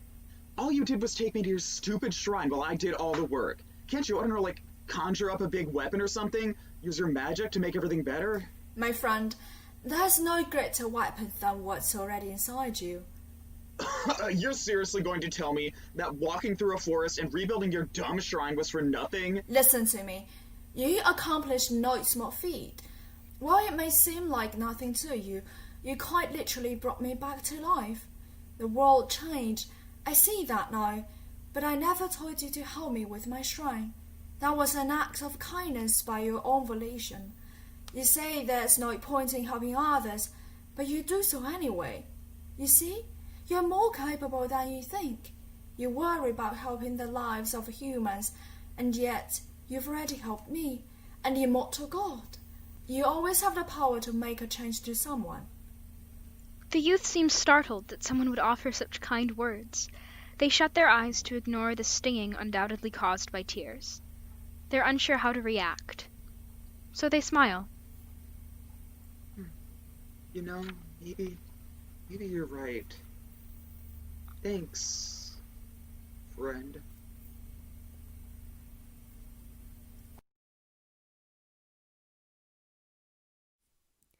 That was profound, wasn't it? The Youth and the Statue was written by Ari, Grace, Nadir, and Adrian. I think this was a tale that resonates with us even now in these trying times. But next up, we have Red Herring, and if you've ever wondered what a court jester sounds like, but you really haven't had the chance to experience, the music and the jingles of a court jester, now is your chance. So, here is Red Herring.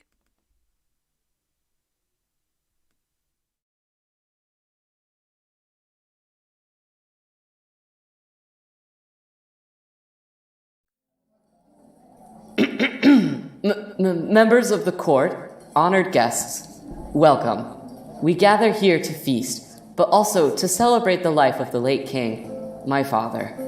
But even as the kingdom mourns the loss of a great king, and I mourn the loss of a family member, we must look to the future.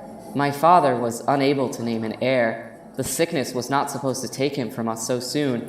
And so at the end of this week, the Council of Advisors will select his successor from 4 candidates.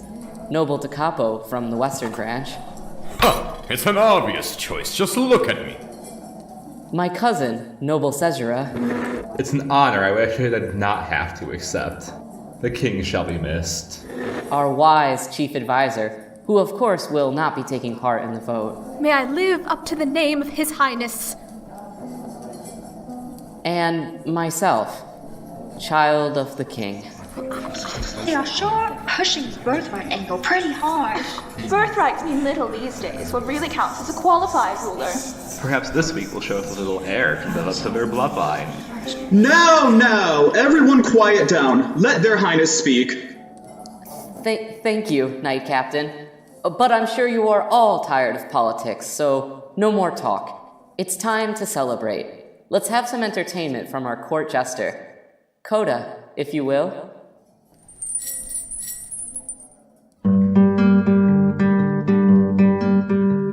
I'll gather round and lend your ears. I'll sing my song, you'll drink your beers. The king is dead, his rule was great, but all things must come to an end. A new king we shall coronate. New king we shall coronate. The wind is howling in the east. The sun sets on the dying west. You've come from far or traveled near, it matters not now that you're here. And like the king, you'll finally rest. Like the king, you'll finally rest.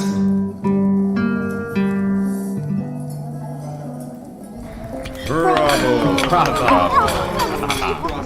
Bravo, encore. How fares the young heir? Oof. Some shindig you've thrown here, hoping they'll crown you party monarch?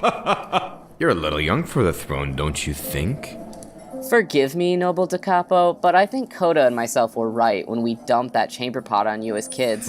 You really are just a foul fart of a royal. You're nothing more than a child. They'd never give you the crown over more experienced candidates such as myself. Clearly you haven't outgrown your prankster youth. Now, don't lose your head over a silly joke, Da Capo. You'll like having a party monarch in charge so that you can keep belching all over the castle. Now, if you'll excuse me. Wonderful performance as always, Coda. You too, Your Highness. Huh? You really did make a show of ripping into the capo. You'd make a good jester yourself, Denza. Ha! Oh, that. Yeah. I'll have to take your word for it. Oh, don't frown, Denza. We've still got a week before they set a crown on anyone's head, and I'll be dead if it's not yours. I wish I was as confident as you are on the matter, but you're right. Let's enjoy ourselves while we still can.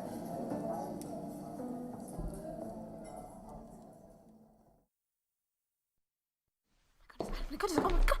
That Da Capo, I tell you. Always running late, always thinking they can show up whenever they like for such important matters. Sleeping in after a late night at the pub again, do you think? Since when did you join in on council meetings, young princet? As an heir to the throne, I believe it is my responsibility to familiarize myself with official matters of the kingdom. Ah, yes. You have much to familiarize yourself with, dearest Denza. How about you start with your primary school studies? Never mind this nonsense. At least I'd have a semblance to their whereabouts. Were they off at the pub? I've checked, and they're nowhere to be found. Oh, you know them. They'll show up about 30 minutes in, play up the old charm, and take over. The meeting will become their monologue. I say we get a few words in before their grand appearance. Should teach them a thing or two about what it really means to be a ruler.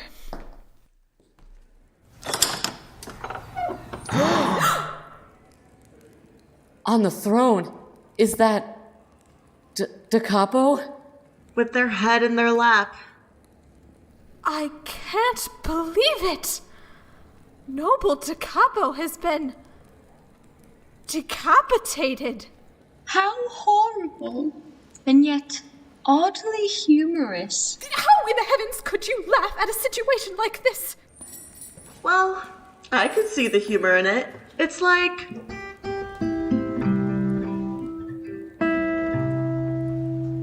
Da Capo was a proud, self-important, selfish ham. Extravagant excess is how they ruled over their land. All their life they never had to work for what they wanted, so they were probably thinking, why'd the throne be any different? Head grew big and out of proportion with the rest of their body. Now their body's free of all their head, and nobody misses it. La la la la la la. La la la la la la la la la. By the stars, Jester, don't sing about it. Guard, call the knight captain. Oh, yeah, right away. This was deliberate. Look how they sat them down on the throne like that. It's a message for sure. Maybe you've got some brains in that head of yours after all.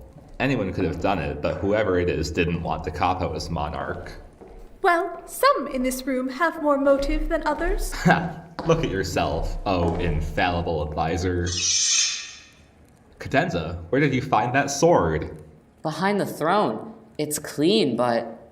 ugh, it reeks of death. Looks as though we've discovered the murder weapon. I came as soon as I heard. Oh, you found my sword. What? Your sword? Your sword? Guards! Arrest the knight captain for the murder of the noble Da Capo. Boss? What? I'm not. You can't think I'm responsible for this. I who served the king so long. Didn't like that your beloved king was being replaced, did you, Captain? Yikes. Sus. Yeah, that's kind of cringe, boss. We're gonna have to arrest you. Wait, I didn't. No, I didn't do it. No. You gotta stop. No, I didn't. Well, I'm going to postpone today's meeting. I need to take a moment.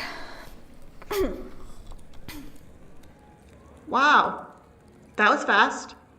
With this catty cast, I thought it'd last at least a little past that. Indeed. Luckily, our Denza is quite clever. What would we have done without you?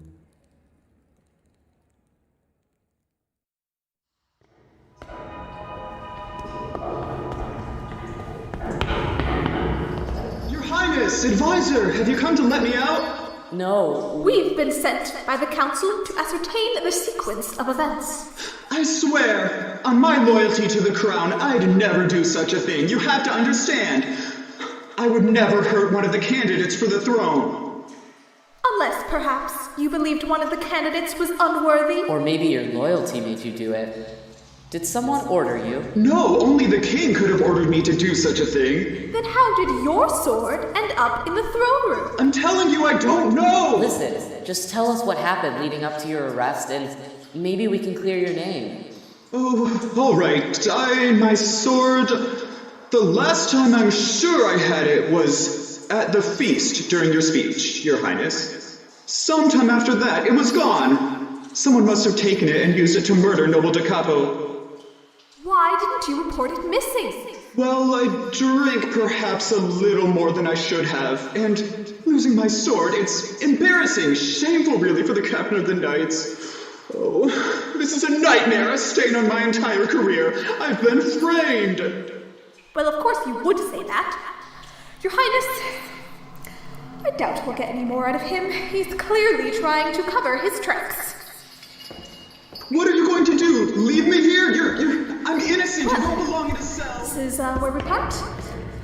I think we can be fairly certain the captain is responsible, so it's time to return to my other duty. Whoa! Whoa there. Watch your step. Oh, thank you.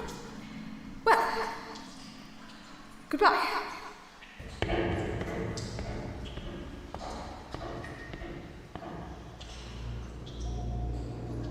If they were at the party, but the sword, and in such a public way, no, it doesn't add up.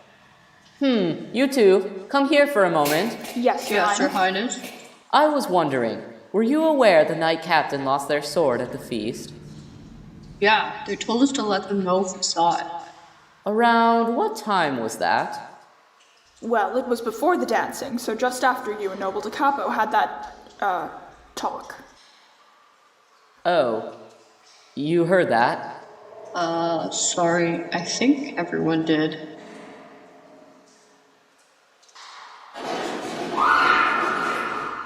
What was that? The advisor! Where is the advisor? I think the sound came from the central stairs.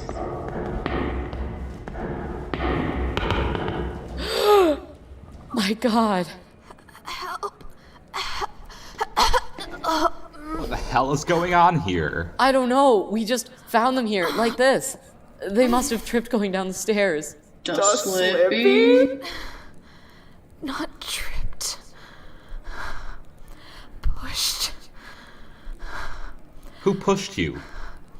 I can still hear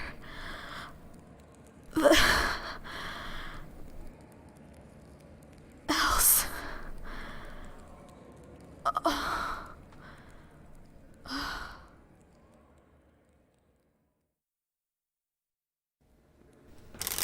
Ugh, it's hopeless. I'll never get it. I think you're getting closer. This time it took you a good 20 seconds instead of 10 to drop the entire deck. That doesn't help. You'd have picked the card I had in mind in a second. How do you do it? Afraid I can't tell you that, dearest Denza. You'd put me out of business. I mean, with the capo and our advisor gone, I don't think you'd have much to worry about when it comes to your job.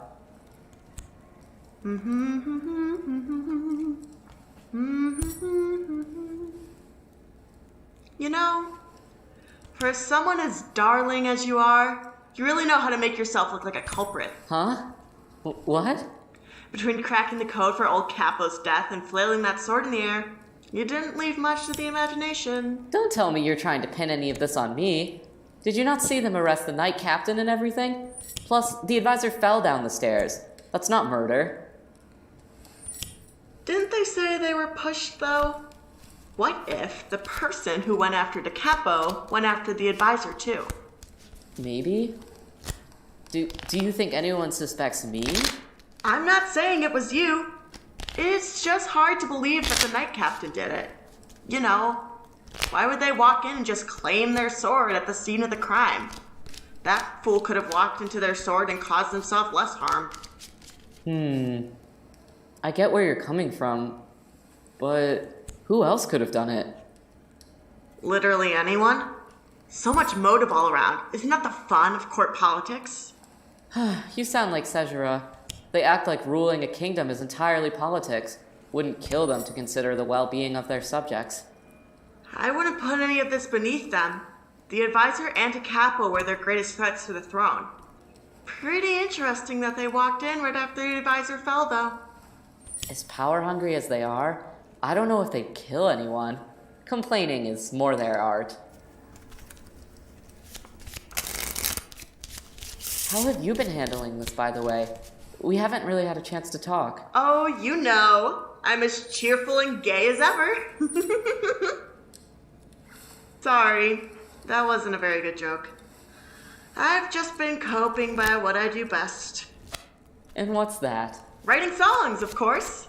In fact, I can play you the one I just wrote. Oh, I mean, sure. The past 2 days have been a trip. A killer's in the court. A noble's lost their head. Feast has been cut short. The captain has been framed and caught, and even our invaluable advisor has been none the wiser. Better watch your step or you'll be falling to your death. Really, Coda? At least could you wait a bit before mocking the advisor's death? Come on, Denza. You just don't know how to have fun. That's why you're so tense all the time. Wait. You said infallible advisor, right? Where have I heard that before?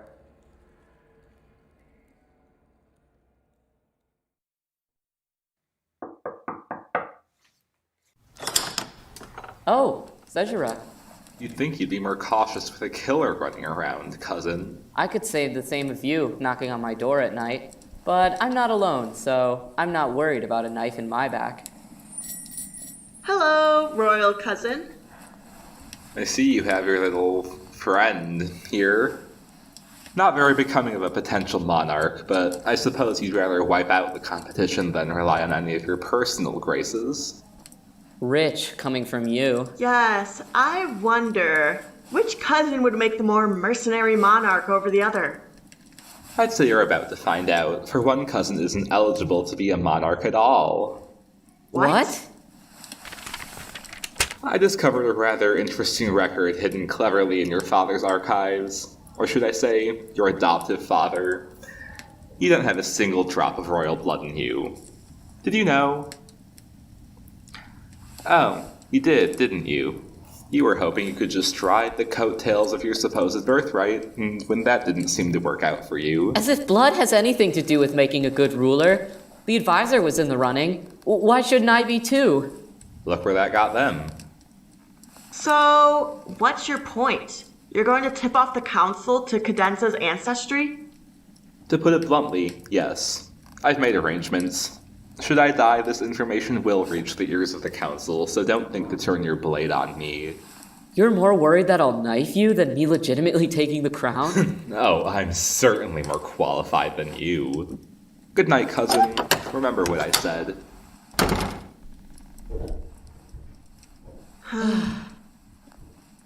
Damn, what are they planning? They want collateral. No accusation or execution against them. Well, I think their estimation will fall flat. What you learn from your father will carry you farther than they expect. And you have allies yet. I don't know, Coda. It feels like everything I've planned for has fallen apart. Do you really think I'll make a good monarch? Of course. I'd follow you through all the grime of the earth if you thought it best. I'd follow you deep into the sunset. Don't fret, Denza. Your hands will shape this kingdom for the better. I think you're the only person who believes that. What if we ran away from the castle and lived our own lives? It's true, I've never had the right blood, the right mind, the right personality, and maybe I don't belong here, but maybe we could be happy out there. Oh, for all the world, I'd like to say yes. But out there we have nothing. What will we do? Fool in the square for the market crowd? No, I'm afraid the crown's the only way. We'll have to play this game to the end. You're right. Well, let's enjoy what little freedom we have. Another round of cards.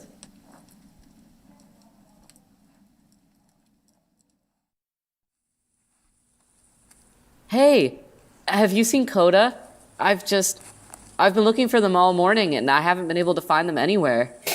Nah, boss. I'm afraid I haven't seen them since last night at supper. Don't worry, I'm certain they're simply tending to other matters around the palace. Perhaps they... What was that? It's the jester! Come, by the flagpole! What?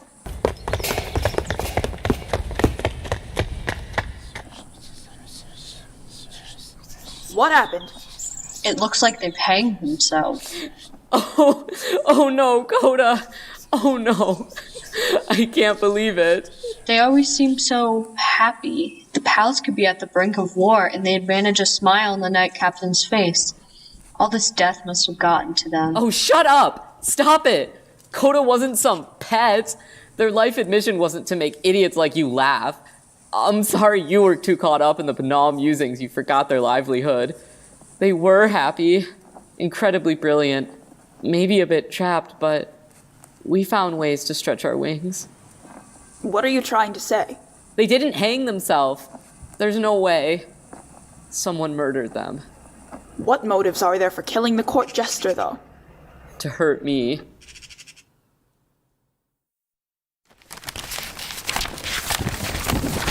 Where the fuck? They were right here. Wait, the fireplace. What's the matter, cousin? Have you misplaced something of yours? Some important documents, maybe? The only thing I've misplaced was my trust in your honor. When I discovered the secret of your birthright, I suspected you would use whatever cheap tricks to ensure your place on the throne.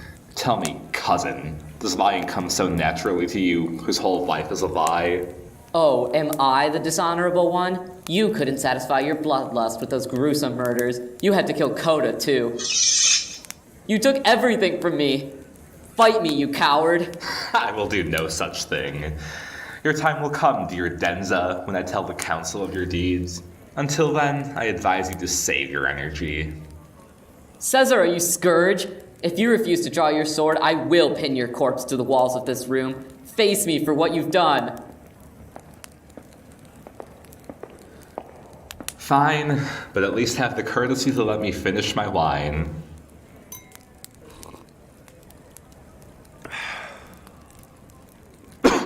What's wrong, cousin? Backstabbing bastard. I didn't do this, cousin. I swear. Should have expected. Listen to me.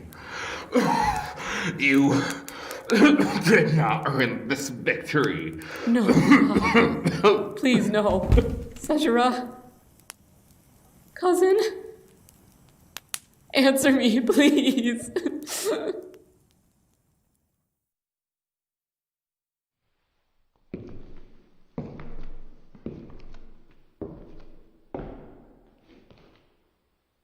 I'm all alone. I'm all alone. Everyone is. Is this what you wanted, Father? Why didn't you name me heir? Do I not bleed enough royal red? Because everyone else does now. And I'm left without a single friend or enemy. The path is clear for me to sit in this throne, but all I can see is a bloody shadow looming over the seat, and maybe it will take me too. Stars know I didn't need the crown. But I would have done anything as long as it meant I wasn't alone. But I guess I win. I'll be monarch. This is stupid. You know who would find this funny? It doesn't matter now. Either this murderous shadow will pick me off as well and we'll all be alone in our graves, or I'll sit on the throne like a ghost. God, I'm hearing things. All this longing for a friendly face. Tenza, it's me. You're... Joking? It's what I do best. No, you're alive. You're in one piece. And your neck. There's not... Whoa, handsy. There's not even a mark on you. But how? A trick of the eye, a sleight of hand, a rope around the waist of my motley. Looked good though, didn't it? Awful. It looked terrible. I thought I lost you. Oof, I missed you too. Oh, hooray for the happy couple. Ah, I see. You too, huh? Sejura, what? You sent your lackey to poison me. You couldn't even wait till we dueled. My lackey? I don't... That jingling jester tried to poison my wine, but I saw it coming. Did you think I was stupid? That I wouldn't know I'd be next when the documents went missing? Of course I was ready. I stopped by the apothecary for a tincture that could induce a death-like sleep. And when I smelled the toxin on the rim of my cup, I knew it was time. Coda, you didn't. Sejura comes to censure us. What evidence have you ever, clever cousin? Coda, I can't. Come now, cousin. You don't need to pretend with me. I know you had a hand in this. Sejura, you have to believe me. I would never do this. Ah, so you won't admit to it. You'd rather have me turn my blade on you, fool. No, don't!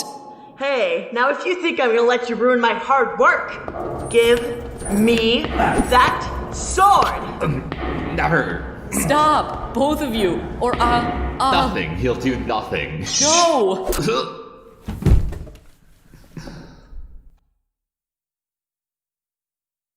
Oh. Well, that wasn't exactly how I thought. I pushed them. You certainly did. I suppose that's dealt with now. Coda, we can never speak of this. You understand if anyone finds out. Of course. We'll claim we discovered Sejura as the killer and it was self-defense. It's going to be okay. Look at us. The clown and the crown. You're gonna get the throne. Don't touch me! Da Capo, the advisor, you killed them. You tried to kill Sejura too. And for what? What could you have possibly gained? This wasn't for me. It was for you. The others would have done anything in their power to smear your name. You saw what Sejura did sniffing out your bloodline. You would have never gotten on the throne. I had to fake my own death to even be able to get close to destroying those documents. I thought you believed I could become monarch through my own merit, and now all this? I thought I could trust you. I thought we were... I couldn't take any chances. I have blood on my hands because of your games. I killed Sejura. We did. I didn't even want the throne. I tried to tell you there were no other options. Da Capo and Sejura would have thrown me out for sure. The advisor was a coin toss. I couldn't risk us being separated. I couldn't bear losing you. Well, you did. So bear it. Guards? Denza, no! My cousin tried to kill us. Please, take them away. Right away, Your Highness. Cadenza, I... You can stay when I'm crowned, but don't expect my affection, because I can't after this. I can't. Wait, Denza! Please don't leave me.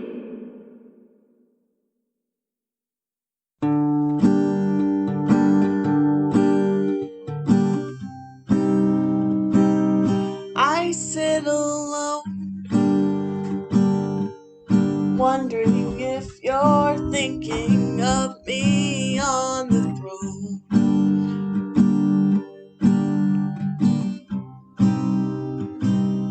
Our friendship gone, I'm missing us, it feels like I don't have a home. Is this a joke? Cadenza. Red Herring is an audio drama written and directed by Raquel Mueller, Artemis Pay, and Darian Yassine. The music was composed by Artemis Pay. Our story is told by Adrian Beyer as Cadenza, Nick Fonsegern as Coda, Alec Bayonetto as Sejura, Emily Simroth as the advisor, Noor Sabri as Da Capo, Conrad Rauscher as the knight captain, and Emma Label and Quinn Newman as the guards and courtiers. Thank you for listening.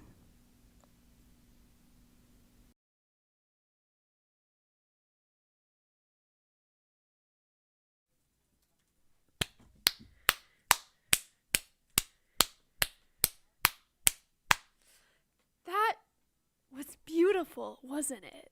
Let's just all have a big round of applause for all of these amazing audio dramas that we got to have the joy of listening to tonight.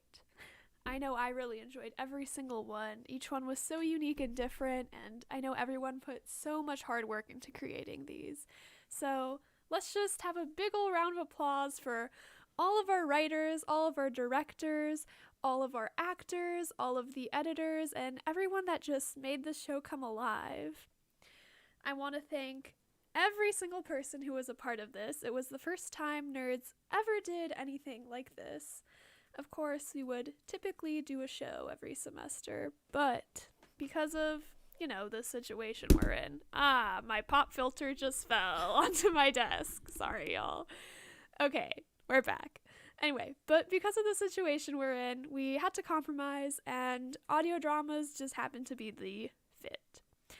So I think this was amazing and lovely. I want to once again thank Adrian for, one, creating the program tonight, as well as helping me test run all of the potential troubleshooting issues that might have occurred via YouTube live streaming studio. So thank you, Adrian. I also want to thank Raquel because they were kind of my audio person sitting next to me today.